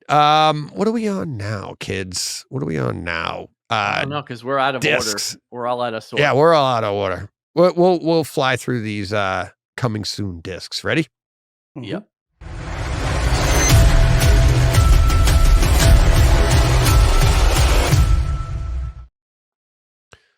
All right. We've got a few. We've got you might have seen these. Superman collection, 2 of them coming this week. Steelbook and regular Superman, the 1978 to 1987 collection. Steelbooks, they look very similar, but they're almost so good, each of them, that you want them both. Yeah. They do. They look really, really nice. So that's coming. May 9th, by the way. 4K releases coming on May 9th. Steve, you want to take this one? Branded to Kills. Have you heard of that? No. Seijun Suzuki? Yeah. It's a I haven't motorbike. heard of that. No, I'm just kidding. Or a car. They make cars. Yeah, they do. For a little while. Yeah, I've not heard of this. Again, we've got to stop putting in the Criterion ones, Deej, because then it shows how we don't know anything about movies. Or not, like, hoity-toity ones. Yeah. We're all about the sights, the sounds, and the scenes. As long as it goes boom, we're in. As long as it's directed by Michael Bay. Yeah, exactly. All right, we have the Shiver of the Vampires. Didn't we talk about this last week? I thought we had this. I wonder if it got delayed because, by the way, let's go back to this again. Branded to Kill, that came out in 1967. Okay. And then this one, the Shiver of the Vampires or whatever, that came out in 1971. We also have this one, which we talked about last week. Yeah, we did. Yeah, a couple of weeks ago, but I think they added them. They must have gotten delayed because I grabbed these from its actual calendar on Blu-ray.com, and you can see where they actually are, and it wouldn't have shown up. So it must have got delayed. So that's Two Orphan Vampires is now coming out on May 9th, and Shiver of the Vampires is May 9th. We also have Knock at the Cabin M. Night Shyamalan's Knock at the Cabin from 2023, way back then. And a steelbook and a standard Blu-ray. Steelbook's very artsy. I like what they did with the fingers there. Pretty cool in the negative space. But yeah, so, and you saw this, Steve, right? Yeah, I'm picking this up for sure. Yeah, I can't wait to watch Okay. this with others. This is a film where you'll be just like, what would you do? One, are these people just crazy? Two, if they're not, what would you do? You guys, you both enjoy this. I think this Okay. it might be quite a good Halloween one though, Deej, because of It's got horror. a very Yeah. it's a thriller more than that, but it's a what Yeah, would you do yeah. movie. You'll be sat Okay. with your significant other afterwards going, yeah, but at what point would you have done this and how would you have done that? Could it have been done a different way? So Right. I would recommend this to both of you. I think you'll both get a kick out of this. Cool. But you might wish you hadn't asked your significant other because of the choice that's got to be made in this. If they go, well, I'd have just offed you in about 5 minutes. Right. Then might you'll not like the answer. yeah, exactly that. So Self-preservation versus, yeah. I have a great story of my wife with that. I asked her to take my truck to her brother, who's a mechanic, and the truck had issues with the engine. It was, whatever. So I was at work in summertime, so she drives it there, but we 2 little kids in the back seat, and she gets to his shop, and the engine, she pulls in and stops, and the engine just white, starts smoking like crazy. She jumps out of the truck and runs away. Left the kids in the back. The kids are in the seats in the back. Ma? My brother-in-law's like, the kids, everything was fine. It just was overheating. And now that it wasn't moving, now the smoke can go up. But she just, so self-preservation, like, oh yeah, I got kids too. She was 2 miles down the road before she realized that. Right. Okay, so I think you've got your answer to the what would you do question then. I know. I know what I'd do, and I know what she'd do. Either way, I'm doomed. Right. I'm doomed. So, all right. We ready to get to, let's get to this week's home theater experiences. We've got nothing else, right? We've done that. We've done that. Yeah. We've done. Okay. Because I always forget. We have no more digital giveaways this week. I'm up to date. So if anybody has any digital giveaways, I didn't get any extras in this week, so we're good on that. So listen to other podcasts other past podcasts if you want to grab some. Because listen to somebody else's show if you want. No, our show. But I'm like the ones that have them in it. So you can do that.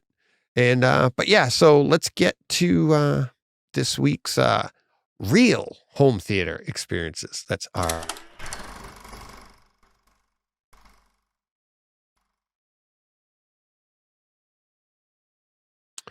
All right. And because this is the only one I have available, we're going to start out with this. And while John tells us about his experience this week with this, you want to tell everybody what it is while I load in some more? I'd say, I was waiting for you to finish that sentence. Yeah. Yeah, all right. So Ip Man 3, 4K disc. This is HDR, Dolby Atmos. Obviously we've been watching the first 2 movies recently. So this is, I just got 3 and 4. I'll have 4 next week to review or to talk about. Yeah, I thought this movie was great. Despite the Mike Tyson of it all. Oh, really? Yeah. I mean, it was what it was. Have you watched it yet? No, I haven't seen 2 yet. I didn't know you had seen 2. Oh, did you we talk about it? Yeah, we did 2. Yeah, did we? About 2. Oh, yeah. That must have. I must have been loading in images. Oh. I didn't know. Yeah, I had heard from a few people that this was kind of the weakest of the bunch, and then 4 kind of bounced back with a strong outing. But I actually thought this movie was very good. Again, despite the Mike Tyson of it, he was a little cartoony. But I thought this movie was very good.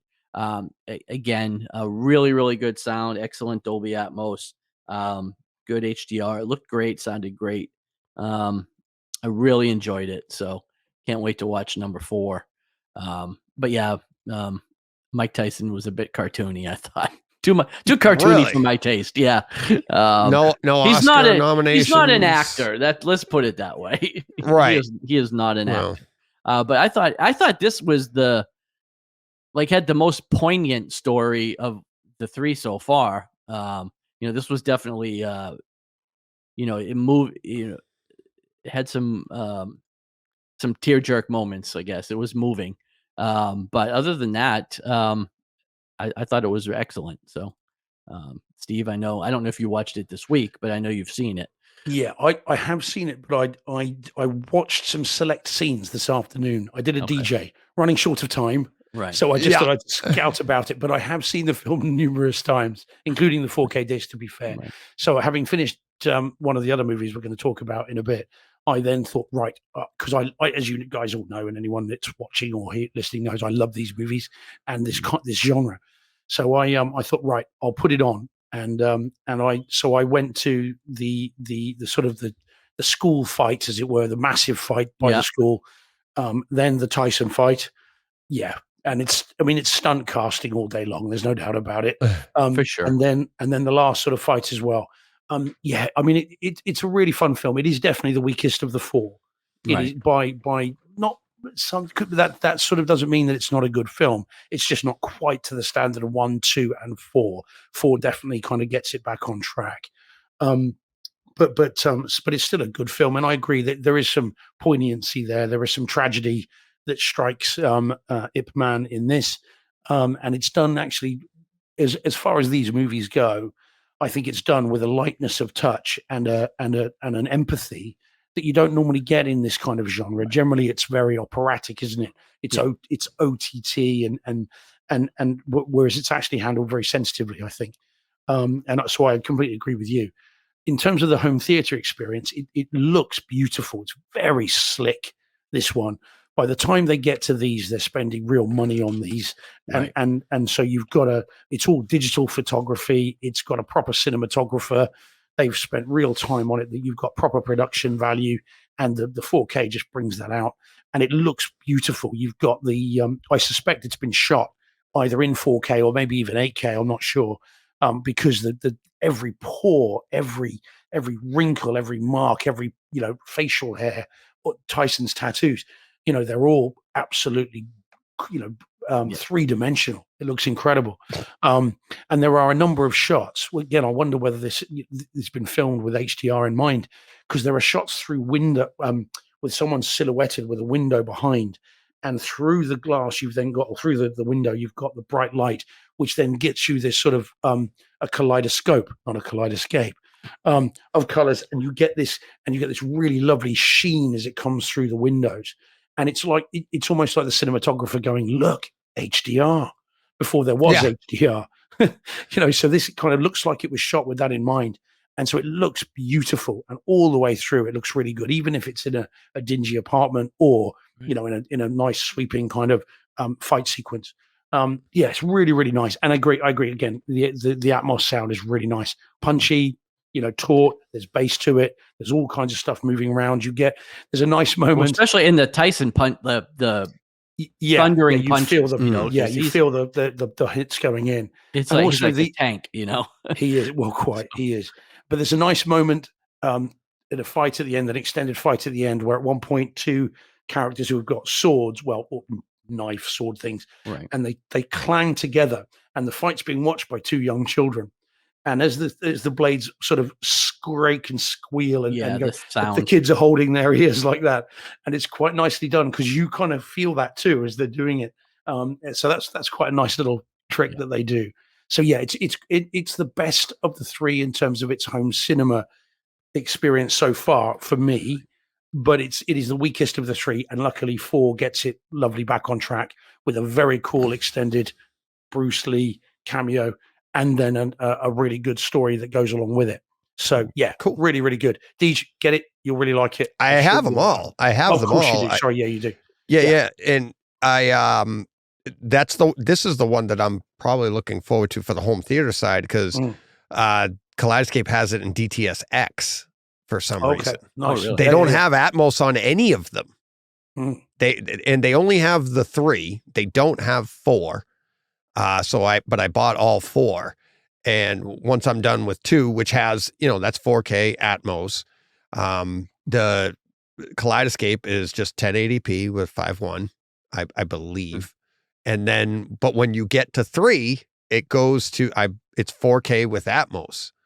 And then they don't have 4 yet. So, I'm sorry, it's 4K with DTSX, which I'm like, that's crazy. I'm like, what happened there? Like, why did they get a DTSX version when, they did the same thing on the, it went the other way, I believe, didn't it? On the Jurassic World. Jurassic Park. The Jurassic World Dominion when Kaleidescape had Atmos, right? No, they don't even have Atmos. They have it in 5.1. It's 5.1. That's strange, isn't it? And Kaleidescape. And it's what the original Jurassic Park. And this is what this is why I'm wondering. I have a speculation. This is, you can correct me, you can believe me or or whatever. But I have a speculation. This is where it gets into just give them the 5 point. This is because they get it from the studio. Kaleidescape doesn't do it. They're not in the business of they're not like Arrow or any of these other video where they take them and they remaster them for you and then they give it an Atmos track or they give it a DTSX track. The Kaleidescape just takes it from the studio as it's given.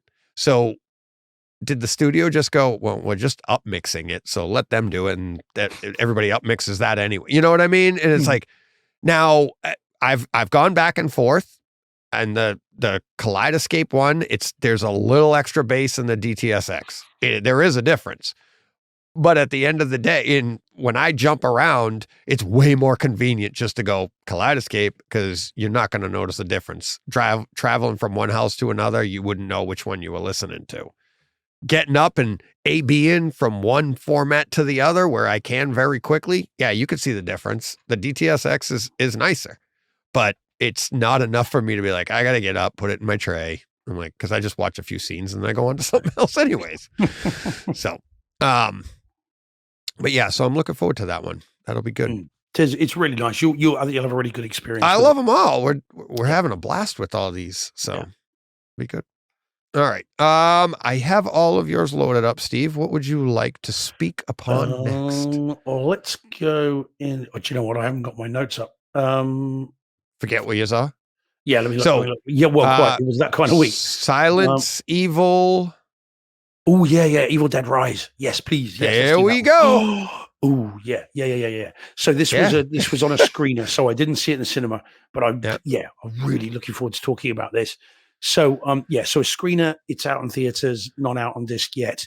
Do you guys, have you seen the Evil Dead films? Have you seen the 2013 one? Not seen the first one. Okay. All right. Well, it's cut from the same cloth as the 2013 one. So that was I think Fede Alvarez did that one. So it's a straight horror. It's not a comedy like 1 and 2 were, right. 2 more than 1. Actually, I think I've seen the first 2. There you go. So they were horror comedies, really. They were very OTT. But then you get the Fede Alvarez 2013 one, which I reviewed in 4K recently on the podcast. And this one is cut from that cloth. And it's fantastic. So as a movie, I mean, it's as gory as hell. I mean, this is not for people of faint heart, because it is. I mean, there is buckets and buckets and buckets of blood in this, literally, and so it's very OTT. So if you're a bit squeamish, not for you. If you're a horror junkie, like I am, then this is this is manna from heaven, well, or hell, as it were. Yeah. So it's a very fun, gory movie. So it's a great film, and I can't wait to own this in 4K. And the reason for that is this: not only is it a good film, but this could be reference 4K video and possibly audio. It is beautiful to look at, and I having said buckets of blood, so you might think that's a bit weird, Steve. We said that a lot. We're used to it by now, Steve. Yeah. We know you. Just weird, full stop. But it looks gorgeous. It starts off with a short kind of vignette. in a cabin, because of course all these movies previously were in cabins in the woods. And so it starts off with this sort of really nice looking kind of scene by a lake and a cabin, all that stuff. But then it cuts to an apartment block in a big city where it's at night, obviously horror film.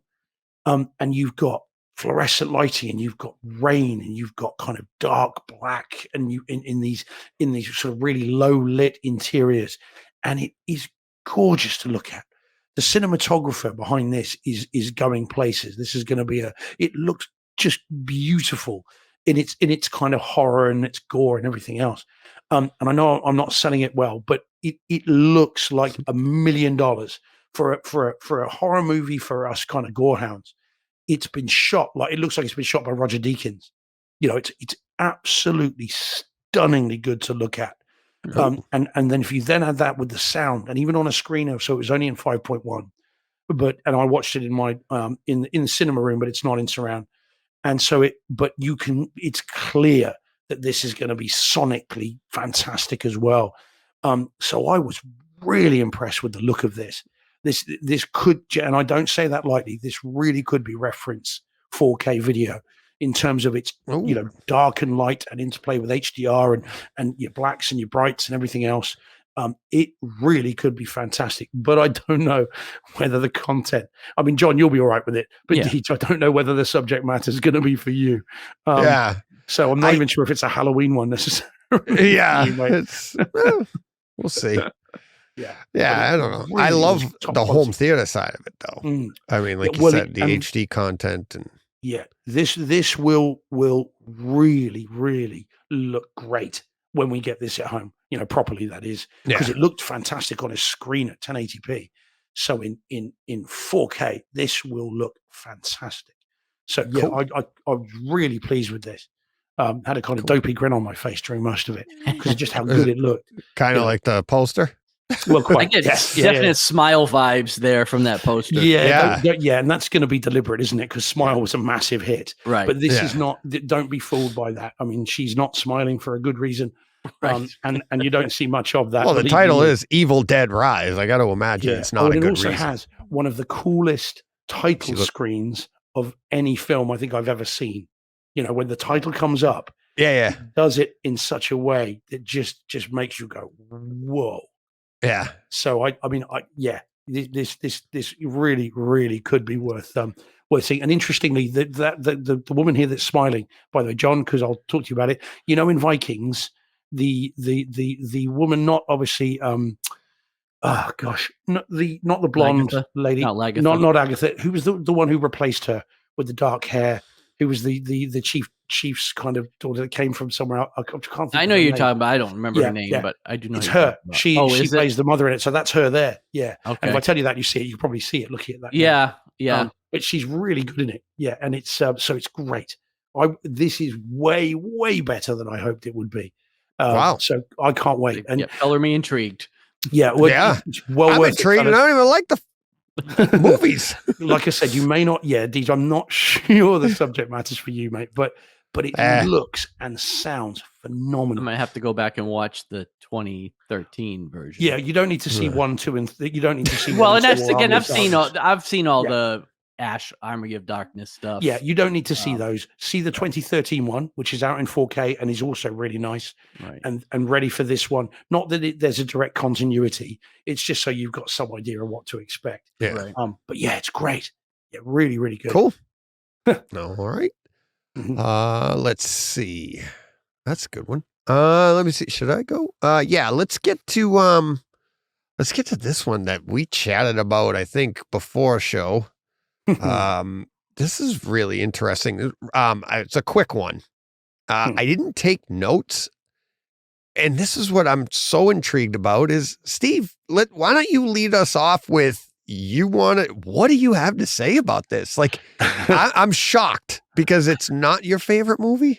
No, strangely, no. I was going to say, I didn't like this, so I wonder what Steve had to say. John, Johnny, were you sure we weren't separated at birth? I know. I know. I didn't like this at all. Yeah, I was just, this is one of, before I've never said to you before I had the cinema room, I already had about 40 4K discs. ready to go. And obviously you could watch the Blu-ray, and then you had the 4K disc ready to watch once you had your 4K system. And this is one of the ones I bought amongst those 40 or so discs, because I thought, well, space, Harrison Ford, decent budget, it's got to be great. I mean, it just has to be. What I didn't know is that it's based on young adult fiction. Had I known that, I might have paused, because I'm not a fan of Harry Potter and I don't like the Hunger Games, and it's not really my thing. So anyway, but I bought it and I watched it, and I thought this was incredibly forgettable as a story. Just dull as anything, and nothing exciting for me at all. None of it. And I'm not sure I entirely understood the story either. But that might have been a bit of boredom. And I've only ever seen it once, and I've still got the disc, so I'll try it again someday. But it was just very, very by the numbers and forgettable for me. And I thought, now, DJ, this is where we might really differ here. The way I remember it is that the video and audio wasn't all that exciting either. There wasn't enough in this to make me think, "Ooh, wow, this is 4K. Wow, this is Atmos. Look at this." I found the whole thing very forgettable. But that's only based on one viewing. So yeah, I didn't do much for me at all, I'm afraid. So yeah. Now, so again, tell me why John and I are wrong. Well, John, do you remember it? Well, I don't. That's the thing. I don't remember it a whole lot either. Again, like Steve, found it pretty forgettable. I just remember not really thinking a whole lot of it. I don't own this. This was probably a Stars or an HBO, maybe Netflix. I don't know where I saw it, but it wasn't on disc. I don't own it, so I can't speak at all to the home theater part of it, and I wouldn't remember anyways, I guess, because I don't really remember much of the movie. But yeah, I kind of just, it didn't leave any impression on me at all. So yeah, I don't know. So the reason I bought it is I was recording with Joe Klosnick that the podcast came out today, and he was talking about it, and he's like, you got to get it. He's like, he loves it. And he was talking about a scene. We'll get to that in a minute. And so there's a scene in, that he gave out for the podcast.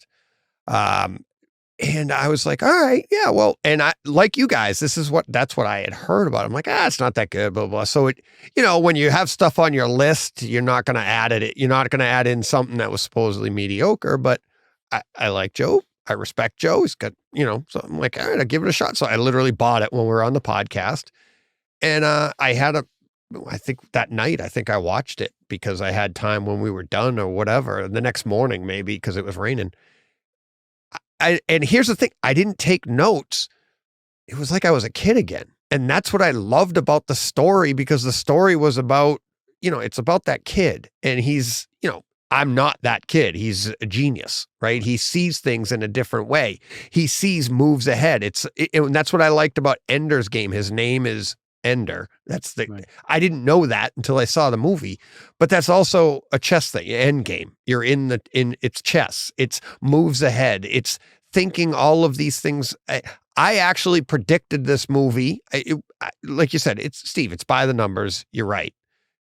Fairly predictable, but knowing how that's what this movie is about. It's predicting what's going to be coming by the numbers. That criticism is actually what the movie's about. Like, if you do things enough times, you're going to find it to be predictable, right?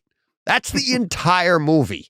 And that's a philosophy, but here they used it for the kid, and they're trying to find the kids that can see the most moves ahead. That's the story. And I was fascinated by that story. And I thought the 4K, the HDR, I didn't take notes, but I was like, the bass is fantastic. The sound is fantastic. The scene that he had is at 12 minutes. He had guessed it in the show. It's around 12 minutes. It's at 12:23. And what they're doing is it's a rocket launch. And what it is and this is one of those scenes that's so cool, because we always talk about how, like, the boom and the bass that you can feel and the sounds over here. This one is when they get to space, and they don't say it in the movie. And Joe described it perfectly in the podcast. It's that you're supposed to understand what's going on in this scene. So you're seeing them launch, but you're inside the ship. And when they break the atmosphere, there's no more sound. So the engines are still going, but now you just get, your room goes silent. And it is so cool because up until then, you see the launch, it's loud, you're inside it, you can feel the rumble, you can feel the bass. It's not overpowering. It's not like you're like, roar. It's not like Lucy where you're like, oh, my room, I'm launching.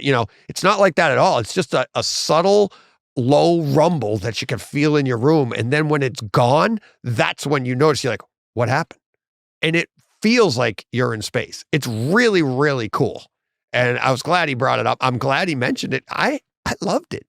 We got to the end of the movie. I knew the ending long before we got there, but I loved, like, talk about, like you said before, Steve, like, what would you do? What would you do in that situation if that was you and you were a kid and you got played? And oh my God, I had a blast with it. And it's like, at the end of it, I was like, oh crap, I didn't take any notes. And normally I'll like pause the movie, but this was my first time seeing it. And I just had a blast with it.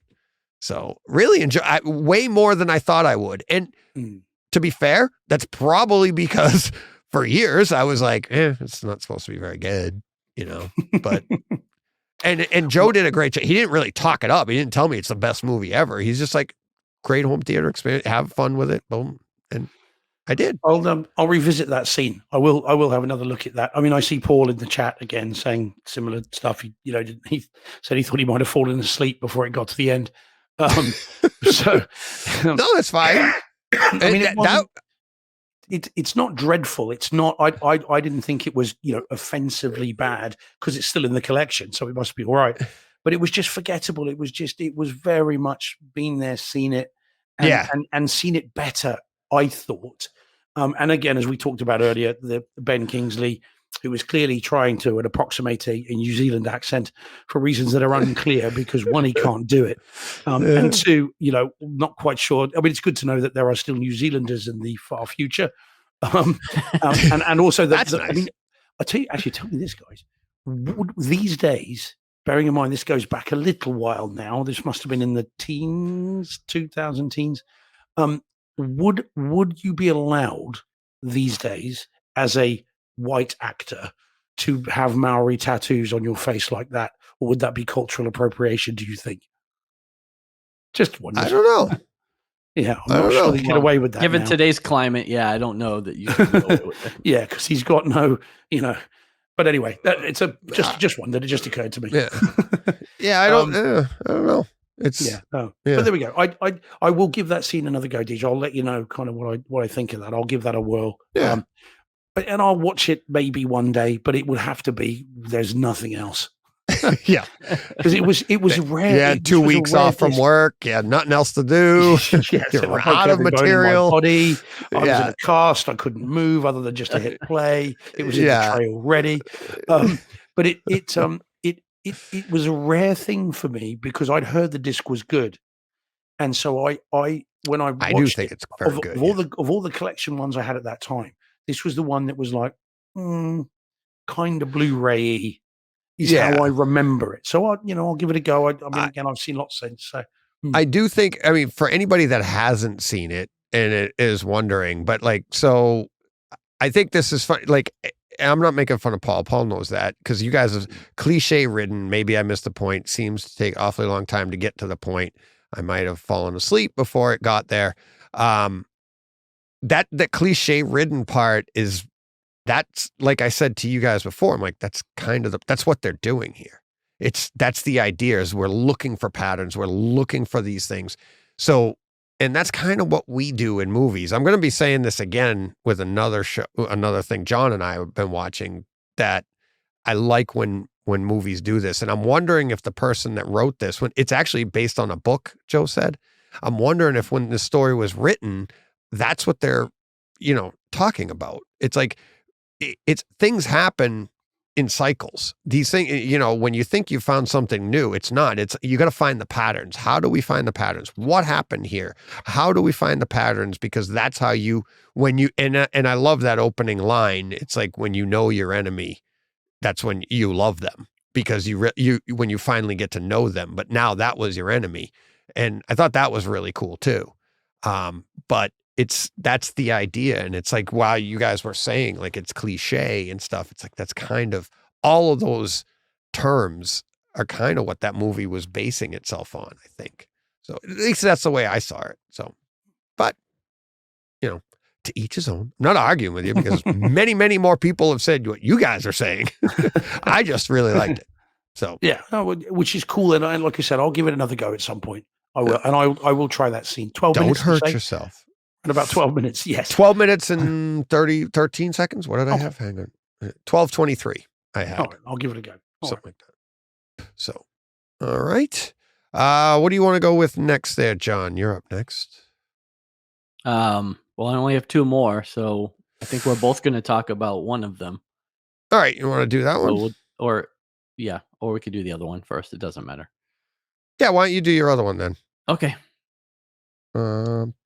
There you go. So this is Scream 5, although just Scream, the 2022 version. I watched this on Paramount Plus. Did have Dolby Atmos, Dolby Vision, 4K HDR, but of course it was streamed, so a little bit less than what you get on the disc. Everything you just said about cliches for Ender's Game applies here. But again, also that it was absolutely the point, right, of this movie. I know, Steve, you've seen it. I don't know if you've seen this one, DJ. No, I'm waiting for Halloween. I have it. I had not seen it before. This is just Scream 1 all over again with a new cast and some updated things. But through all of that, I loved it. I thought it was great. I had an awesome time with it. I mean, it was the most predictable thing that you could think of. It really was just the first movie, literally all over again. But it was like in meta, it took itself very lightly. But I had a blast with it. I really enjoyed it. I will definitely be picking up the 4K disc, because I also think that it should be a very good disc. I know, Steve, you talked about it. Unfortunately, I don't remember what you had said about the audio and video on the disc, but I have a feeling, because the stream was not bad, so I have a feeling that the disc will be very good for Atmos and picture quality. So, am I wrong with that, Steve? Or no, it is. Okay. It's a solid disc. It's not it's not a reference one. You're not going to be reaching for it to demo it to the world, but it is really solid, and it's got the nice kind of quiet bang stuff that you want from that kind of movie. Yeah, and I agree. It's a good film. It is cliche ridden, but it's meant to be. That is, as you said, that is very much the point. With all the Scream movies, they're following rules. They set out the rules. These are rules of then they break them all. Legacy franchise. Well, quite, yeah. So this is setting out the rules of a legacy franchise. Right. And I saw this in the cinema, and then I've got the 4K disc, and it's really solid. It's really good. There's some, and if you're a fan of The Boys, and you've got obviously Jack Quaid, Jack Quaid, and Jenna Ortega. Yeah. We're both great. Really both great. And then of course all the returning cast. Yes. Yeah, it is really, really good. It's a solid disc. It's worth picking up for sure, and you'll get it for a really decent price now as well. So it's well worth getting. Well, I think there's a double Scream 1 and Scream 5 2-disc 4K set on Amazon for like $30 or so. So I'm going to pick that, because I don't have any of these in 4K. So yeah, I've got 1 and 2 in 4K, and then this one as well, and then Scream 6 is out. Yeah, which I'll be watching now. I'm kind of torn on watching it on Paramount Plus or just buying the disc and watching it that way. Yeah. So it's good. It's worth picking up. I mean, I was not massively enthused with Scream 6. No. There is some kind of very silly stuff in that. It goes a bit too far, but I'm still going to get the disc because I want to see it again and try it again. But it's not, people in that get sliced to bits 1 second and are fine. The next, literally 2 minutes later, they're all better. Right. And it's like, what? So that's a bit far. But yeah, no, I agree. I'm glad you really enjoyed it. It is I good. did. I really Yeah, liked no, it. it's great stuff. Can't wait for October. You're going to have lots to see in October, Deej. I always do. Hope you're keeping notes. Yeah, I don't know if you have enough days in October. Yeah. Well, now it's like I used to have to could only do 4. Now I can do a couple a week. I can do it the way with this format, I can watch a few. So maybe I will, or I'll just avoid them altogether. Huh? It's getting some love in the chat as well. Lots of people saying, is it? Yeah, good. Really enjoyed it. Yeah. It was super fun. Yeah. No, I've heard good things about it, and I'm a huge fan of the Scream series. So just haven't, gotten back to it yet. So, all right, Steve, what do you want?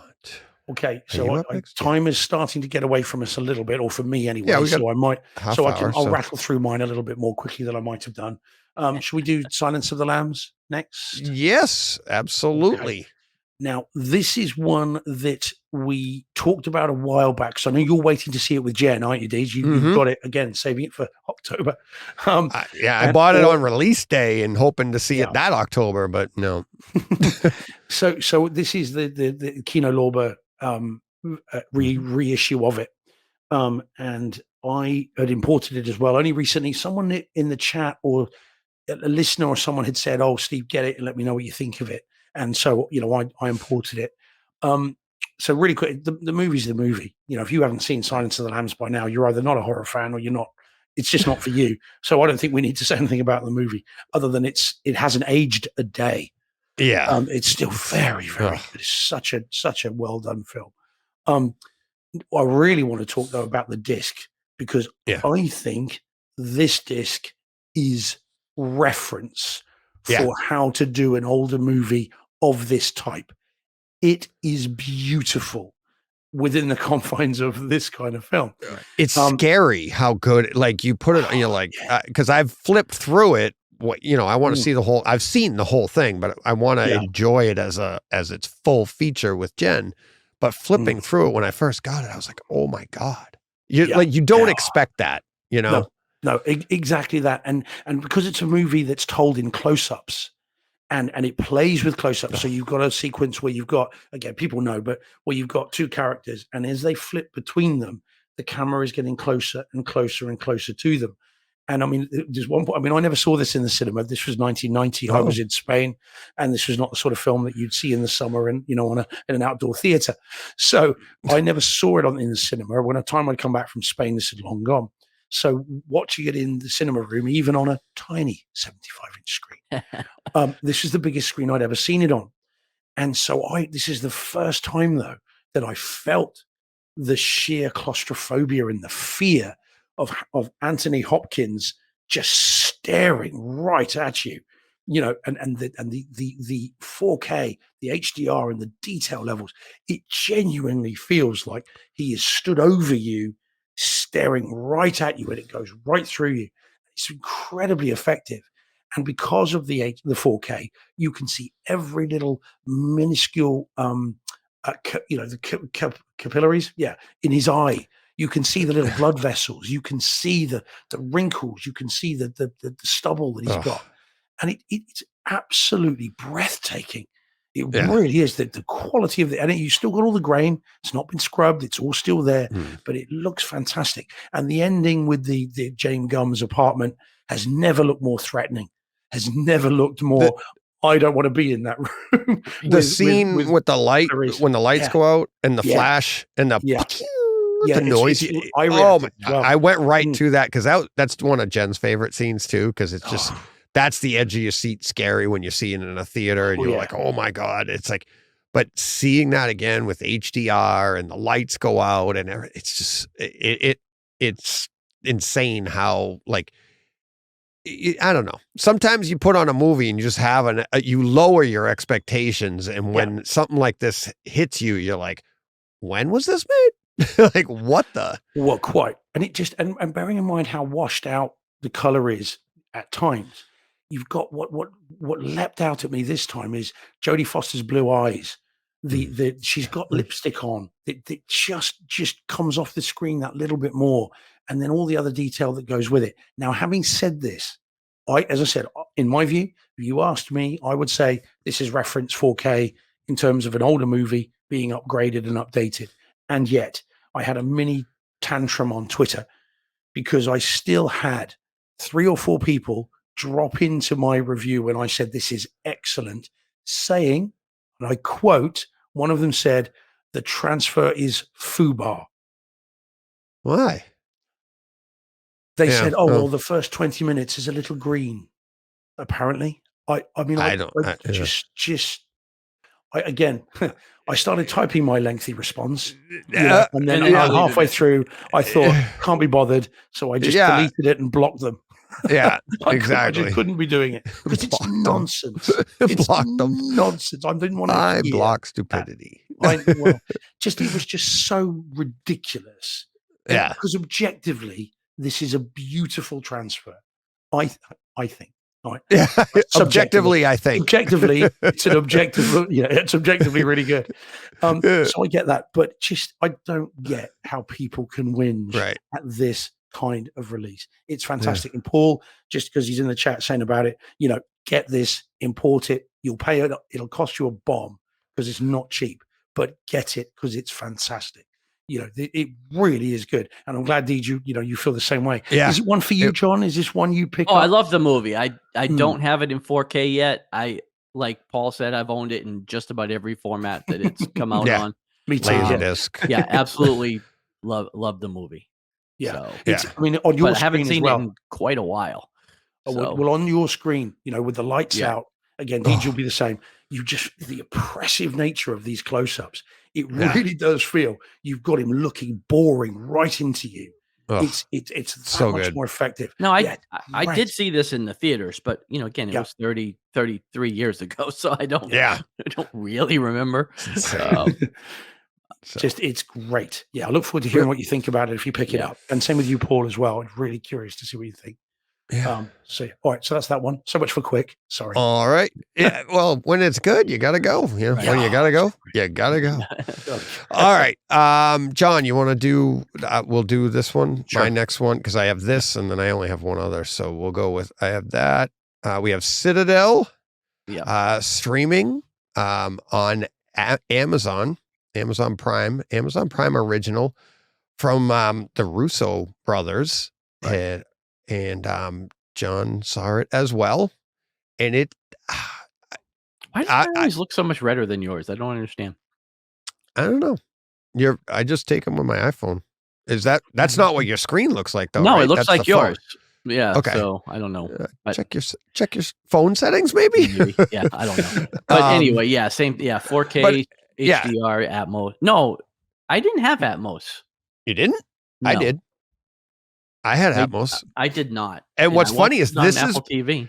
This is my picture, and here and the screen says 5.1. Right. But when I play it, my receiver says Atmos. That's funny because I absolutely because that's what I go by. Yeah. Did not have it. Okay. I had upmixed Neural X, but I only got 5.1. Yep. I'll double check later, but everything it was Atmos, and this is what my favorite part of this, we'll get to the home theater part in a second, is it's weekly. Yeah, after 2 episodes, it dropped 2, and then it's weekly. Yeah. And I'm psyched because, I had a blast with these first 2. How about you? Yeah, I did too. This is just your standard spy thriller, and it is also cliche ridden. It's not it's not really breaking any new ground here, but it's Richard Madden and Priyanka Chopra, I think is her name. I enjoyed both of them. They had good chemistry together. They're both fun. Stanley Tucci is also in this, and he's always great. But yeah, this is just your standard weekly spy thriller. But yeah, I liked it. I thought it was a lot of fun. I thought, I thought the sound was pretty good for stream, even without for me, no Atmos. I had a lot of movement throughout my speakers Yeah. with the Neural X, and I thought it looked excellent. So yeah, I enjoyed it. I had a blast. It was the HDR again. It was so good on this. The 4K. I thought the imagery was beautiful. I thought, it's streaming. I thought the blacks at times could have been a little deeper. But that's just your dynamic range, probably there with, compression, but I still thought you had great detail throughout, picture wise, really lots to see, very engaging picture, and the sound, it's awesome bass, like really, really nice, deep Well, that whole bass beginning for a on the stream. train was very bassy. I do remember that. Yeah. I mean, they suck you right in on that. And I thought as a home theater, I'm looking forward to this every week. I'm so excited to have this weekly to look forward to. Such a fun show. And it's exactly just that. It's a fun show. Yeah. And if you haven't watched it yet and you start watching, you go, oh, this is just fill in title. I guarantee you whatever you're going to say is probably going to be said in the show. Because they point everything right back at themselves, even to the point where you would never. And I texted this to John earlier today. It's like my favorite line from anything so far, because this is a movie about like spies and blah blah blah, and it's like we're two guys in a van with a briefcase. We're the plot from Dumb and Dumber. Just like, and it's like they're just totally making fun of themselves. They're literally making fun of that storyline. They're making fun of themselves as characters in this show. It's just, but then there's action. It's over the top, just gratuitous fun. And I'm like, I had a blast with it. So I'm really looking forward to every week. I don't know. How many episodes did you look, John? Probably 8 or 9. That seems to be standard, but I didn't look. All right. So, all right. Well, looking forward to week after week. And do you know what day it drops? I forget. Is it Friday? I think this was Friday. Yeah. Oh no. Okay. Well, it says right on the screen, new episodes Thursday. Thursdays. Yeah, I knew I saw that. I thought I saw that somewhere. So yeah. Cool. All righty. Is that your that was your last one? Yeah. That's your last one. Yeah. Okay. So Steve, let's journey back to late 1918. There we go. All Quiet on the Western Front. Okay. So 4K disc, Dolby Atmos, a Netflix movie on 4K disc. Yeah.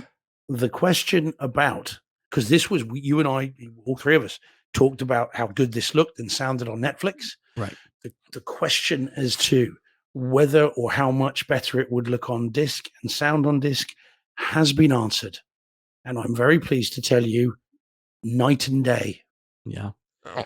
It is way, way better on disc. Demonstrably better. Within seconds, you can see the difference on the disc. And hear it too. So the movie's fantastic. So this is the second time I've seen it, having watched it on Netflix. And it's every bit as emotionally draining, as moving, as tough a watch as it should be. Second time round. So that's good. It looks staggeringly good, guys. Both of you have seen 1917. Yes. Yeah. And in 4K. Did a podcast on it. 4K. Yep. Yeah, I've seen the disc. Yep.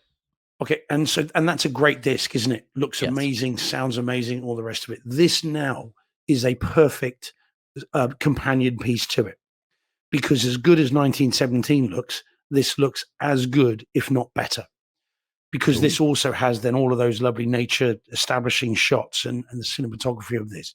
The image is more stable. There is more detail. The colors look better. It is a significant improvement over Netflix, and Netflix was no slouch. It was good. No. Yeah. This honestly is fantastic. That you can pick any shot throughout this movie, hit pause, and just marvel at it.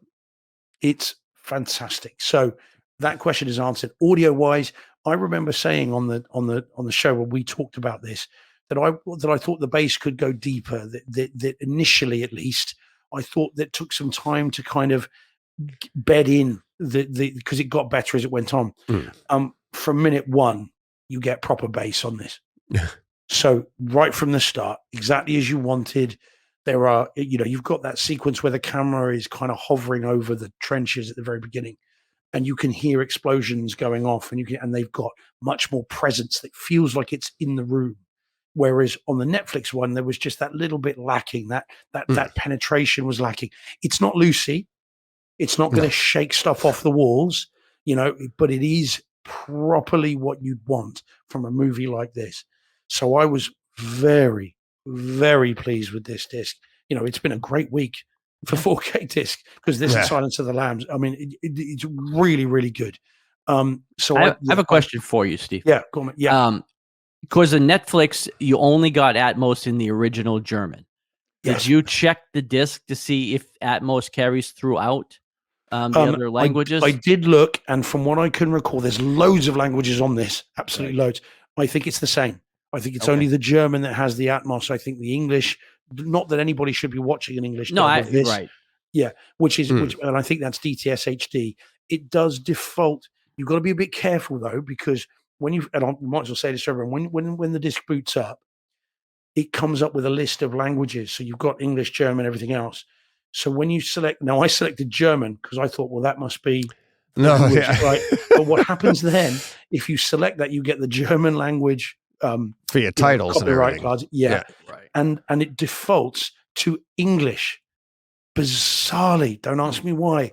So you've got to select English initially, and then it will play in German with English subtitles. Be warned, though, guys, and Deej, you in particular, with your masking, the subtitles are over the black bars for most of the film. So just so you know, and I did put this out on Twitter. Anybody that's got masking, I saw that. You're gonna need to keep the masking off, because otherwise you're gonna miss the subtitles. It's all the way through. It's not just initially. The whole thing is always over. There's actually a setting I have on the Kaleidescape. Oh yeah, you can push it up. If it's not embedded in the film, right? So sometimes the subtitles are they move them up. The Kaleidescape moves them into the frame for you. Okay. Kaleidescape does that, and the Lumigen does it too. So so I have it set on my so it just does it. But if it's in a movie where it's just part of the movie, you can't move it because it's on the film. There are some movies where it's this doesn't look to be like that. Yeah, this doesn't look to be like that. You can see, can't you, when it's Yeah, because you can change them, and it's the one, and they'll just, and the Lumigen will pop it up for you. It's pretty cool. Yeah. So, but gents, it's well worth picking up. Awesome. It is, in terms of its look, its demo, its audio, pretty close to demo material. You certainly, my boss has been talking about this film for ages, and I am seriously considering inviting him and his wife round to just watch it on to them. It'll be the biggest screen they've ever seen. I mean, bear in mind that they're in their 70s. I think it'll just blow him away. So I'm very seriously considering doing that. And I lent the Blu-ray to my brother-in-law, who's only got a Blu-ray player and a normal size TV, because it's his favorite book. So I just said, right, you need to see this. Cool. So yeah, it's fantastic. Really, really good. Awesome. Have to pick that up. It is on Amazon. I mean, it's still available. We can. I don't know if it's on Kaleidescape. Presumably, no, it's not. It's not yet. It's a special edition. Yeah. Okay. Yep. So, all right, and I guess the last one that we have, it was mine, and then Steve jumped in, which is pretty cool. So, Steve has it on disc. Yep. I have it on disc as well. I also, I had it, I was going to talk about, and I still will talk about that's the Blu-ray. I'm sorry, that's the 4K. Where did I have to pull it up. I haven't pulled it up yet. But yeah, so Steve, why don't you, that's the 4K menu. And I also have it on Kaleidescape. That's Deep Impact. Nope. Got it on Flickerbook. I've got I got it on this. I got it on that. But yeah, what I have early impressions. I have this, that. Why don't you start off and see if I can narrow myself down? Because I liked it, but go ahead. Okay. So, all right. Well, the movie then, So we talked last week about it briefly, didn't we? So this is the first of the two 1998 comet hitting Earth movies, or asteroid, I don't know, whatever you want to call it. Obviously, this being Deep Impact, and then the other one is Armageddon. And interestingly, it's been a long time since I've seen this, and had it come out on Blu-ray? Because if it had, I never got it. I had the DVD, which I long since got rid of, so I haven't seen this for a very long time indeed. And so I watched it yesterday and finished it off today because I got called out in the middle of the night, so I couldn't finish it off yesterday. I'm pleased to report the movie is still very good. And actually, I'd forgotten how emotional it actually can be. I'd forgotten that this is more of a drama than an action film, and actually quite significantly more than Armageddon. Yeah, I just had forgotten. I had forgotten. See, now let me jump in. I don't think I forgot. I think when this movie came out, I was too childish to know. Because I was going, and here's one of the things that I noticed about this. This is maybe the only disaster film that doesn't give you any disaster until the end. Yeah. They all start out with a decent, like a prelude, right? Like even Independence Day, it's like, well, they start out with something. This one, and the entire title of this on this viewing changed for me. I'm like, this isn't about the thing hitting the earth. This is the impact it has on the individuals. And I'm like, wow, am I getting old? Because this was 98, right? Yeah. And I'd had a kid by then, which usually changes your perspective a little bit, but obviously I was still a child myself. And I was just looking at this like, oh, things go boom, like, wow, big waves. That was it. And then watching it with this one, that's why I said my notes on this are insane. I'm just like, I was just like, this is crazy. But I'm glad you said that, but go ahead. Yeah, so I was struck by that. I really was. If you'd said to me, what happens in this film? And I'd have said, I mean, it's even on the cover there. That actually doesn't happen in the film. Those asteroid comet thing, that's from Armageddon. That's how Armageddon begins. That does not happen in the film. You get the wave, but you never get those little comets hitting Earth. That does not happen. No. So if you'd said to me, what happens in this movie? I'd say, there'll be sequences where, you've got the initial hit and then you'll get the other bit, which is Armageddon. Right. This is absolutely a drama, and at times I think a very moving one. And again, a little bit of what would you do? There are characters that give up their places for other people and sacrifice themselves, and characters that decide, I'm going to just let this happen. I'm not going to actually save myself. And so I was moved by it. The film stands up.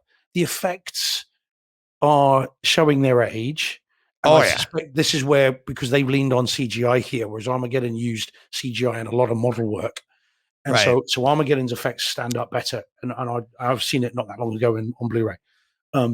So the effects are showing their age, but still all right. But it was a really enjoyable movie within its parameters. I thought it was really good.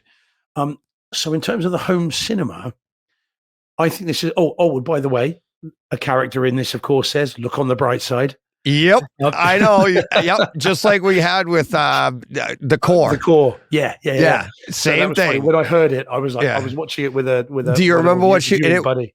It was the same type of character. Same type. It was the female lead in the ship, and it was the same type of situation. Like, we're not gonna make it, and it's like, she's like, do you remember what she said? Like, look on the bright side. We'll all have high schools named after us. Exactly. And I still remember that.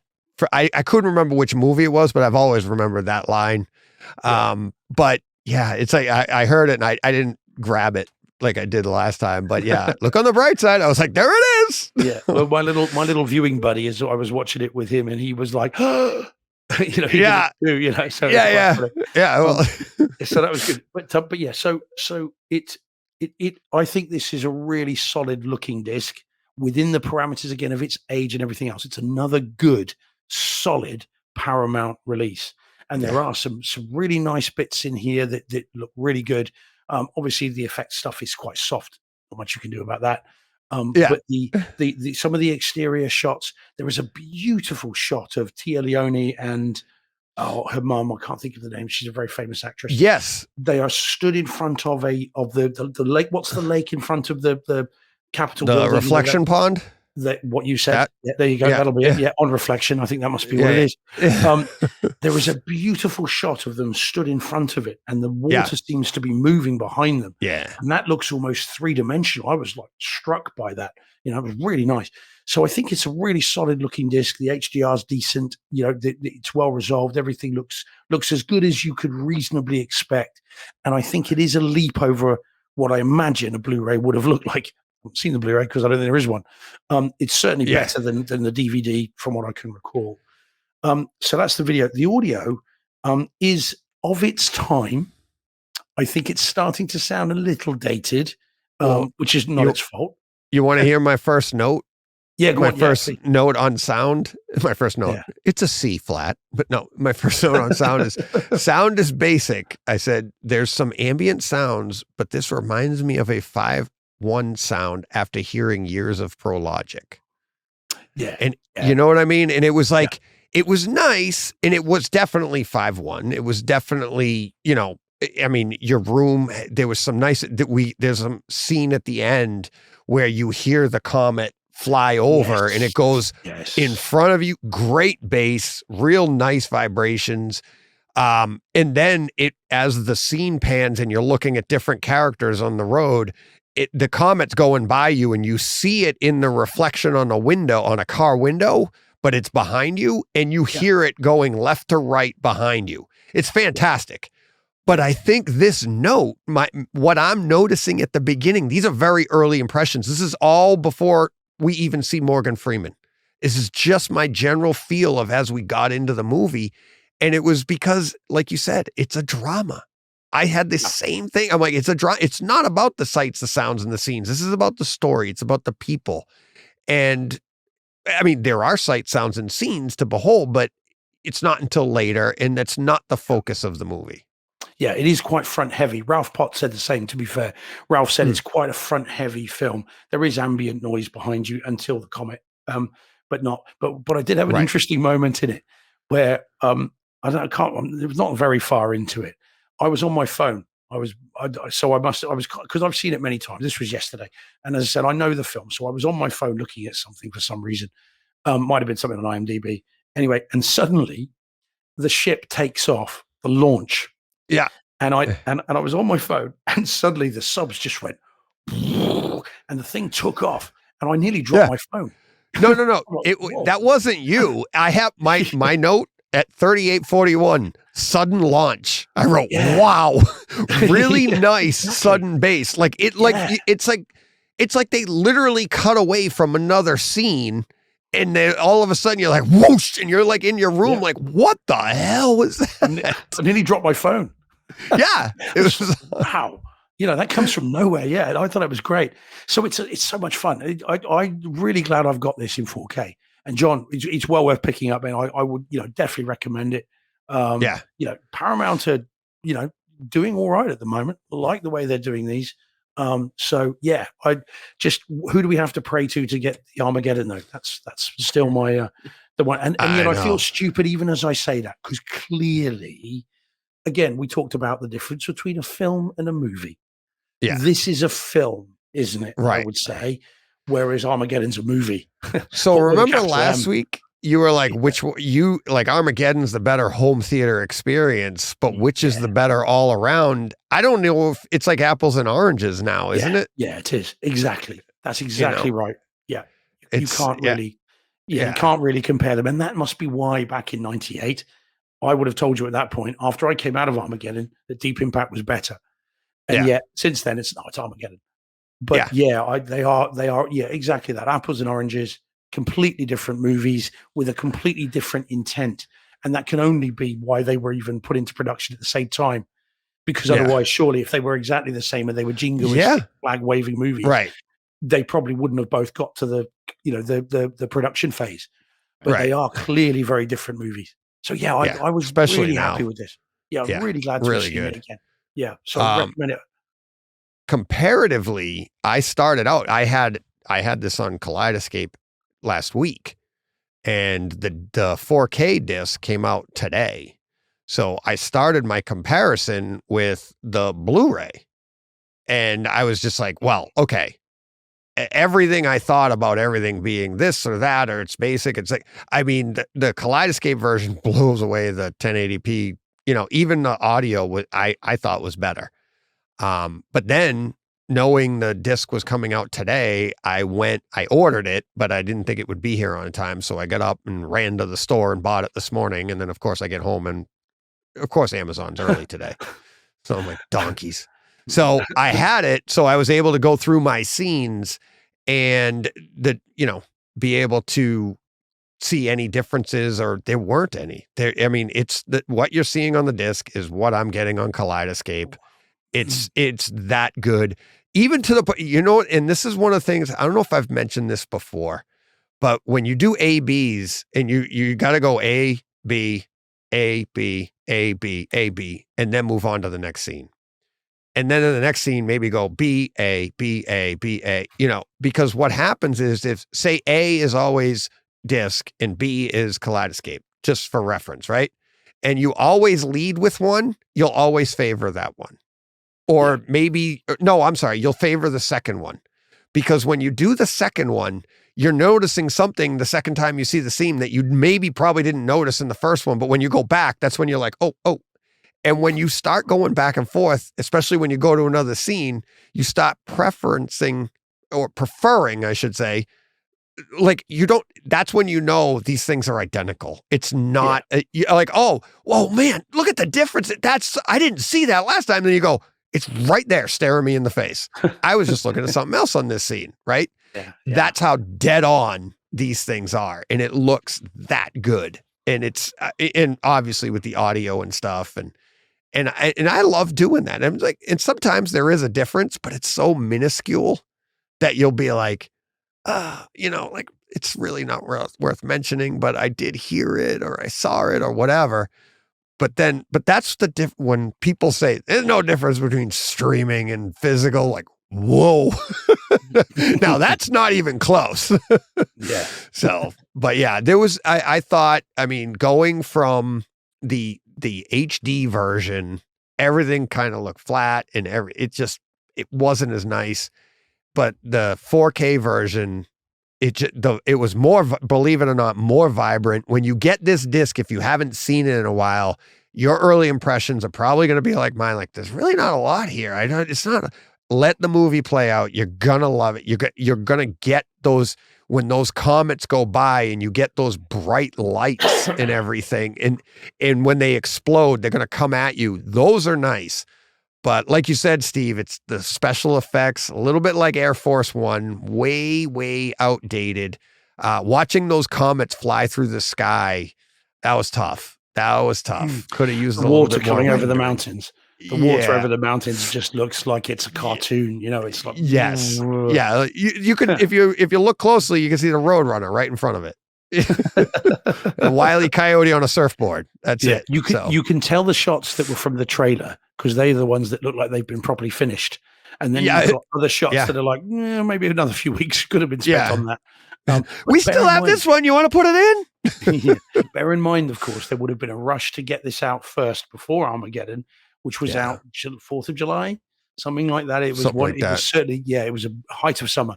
This came out around about this time of year, actually, hence the 25th anniversary or whatever it is. So 25th. Yeah. So there must have been a rush job on some of the effects, I suspect. But it's still great. And it's good. Definitely worth having. And I mean, there's guys in the chat saying, seen it once, that was enough. I would revisit it, fellas. If you haven't seen it since 98, give it another go. You might surprise yourself because we've all matured in that time. And it is a story about loss, and it's about family, and it's about facing your own mortality, decisions, and everything. It's a deep impact. Don't think of the comet. It's not. Yeah, well, the comet's almost incidental, isn't it? Yeah. It could be anything that's coming to be, it could be about terminal illness. It could be about anything like that. That means you've got to face your own mortality and the impact that has on others around you. And it's really, really worth seeing. I thought it was great. Yeah, really good. So very happy that I've seen that again. Yep. Great. Wow. Look at that. All right. So we agreed on that, Steve. At least we found some common ground. Finally. We Took do. us years. No. Just because it's not so much as with John and I, because obviously I know. separated at Well, birth. that's why I brought you guys in. I don't know, a bunch of yes men. So that's it. Coming up next, because I know Steve's got to get going. He went over, but that movie was worth it. Coming up next week, I happen to have these handy. Look at John. Oh, awesome. Yeah. Really interested to see what your thoughts are. I started it. I'm about halfway through it. I can't wait to get back to it. Dungeons and Dragons. That's the title page as it comes across the screen. I grabbed that. I thought it looked fantastic on the screen too. Yeah. But it's wow. I thought, halfway through, I'm enjoying the story. I didn't think I would. But the 4K, the Atmos is awesome. Yeah, it dropped this morning on Kaleidescape, Oh, so I was awesome. able I'm to glad. get Yeah, let me know when some you're of it done. in. Yeah, I mean, we can. Well, I pre-ordered it on your word, No, and I then I know. got up this morning and was like, hey, it's there. All right. So really cool. So I'll be talking about this one next week. So Dungeons and Dragons. Awesome. Honor Among Thieves. So, all right. That will do it. Coming up on Tuesday, I have my chat with Johnny Speakers and Mikey Schramm, and they went to Exponent together. They're going to start their own podcast. I'm telling you. I think I was their first guest. That's how we start the podcast. They're crazy. They're having a blast. They're HT. I mean, 2 is better than 1, and they're 2 together now, and they're just traveling all over their region, Awesome. taking in home theaters and shows and all sorts of fun stuff. So it was really fun chatting with. I'm glad they let me chat with them. Like, what the hell? And wait a minute. You're a guest on your own show, like the Exactly, Mandalorian. which was fantastic. It's fantastic. That's what I want. And you accuse me of being lured away to other podcasts, Deej. What the hell? I don't mind if listeners go and start their own podcast, and then. But I mean, I didn't make you anything. I asked you if you wanted to be a host, and I know I'm going to lose you. You're too good, Steve. You're too good for me. Not at all. I said that He's day not one. saying that to me. I know you. He's not Do worried you about me think I'm going too good anywhere. for you? John, do you think I'm too good for you? No. No. Okay, then. We don't have that British accent, John. No, that's what it is. Nobody's going to take us. We're not sophisticated. Not at all. I can't even spell sophisticated. All right. On that note, on that bombshell. All right. What are we going to do? Go push play. What he said. Thanks for pointing.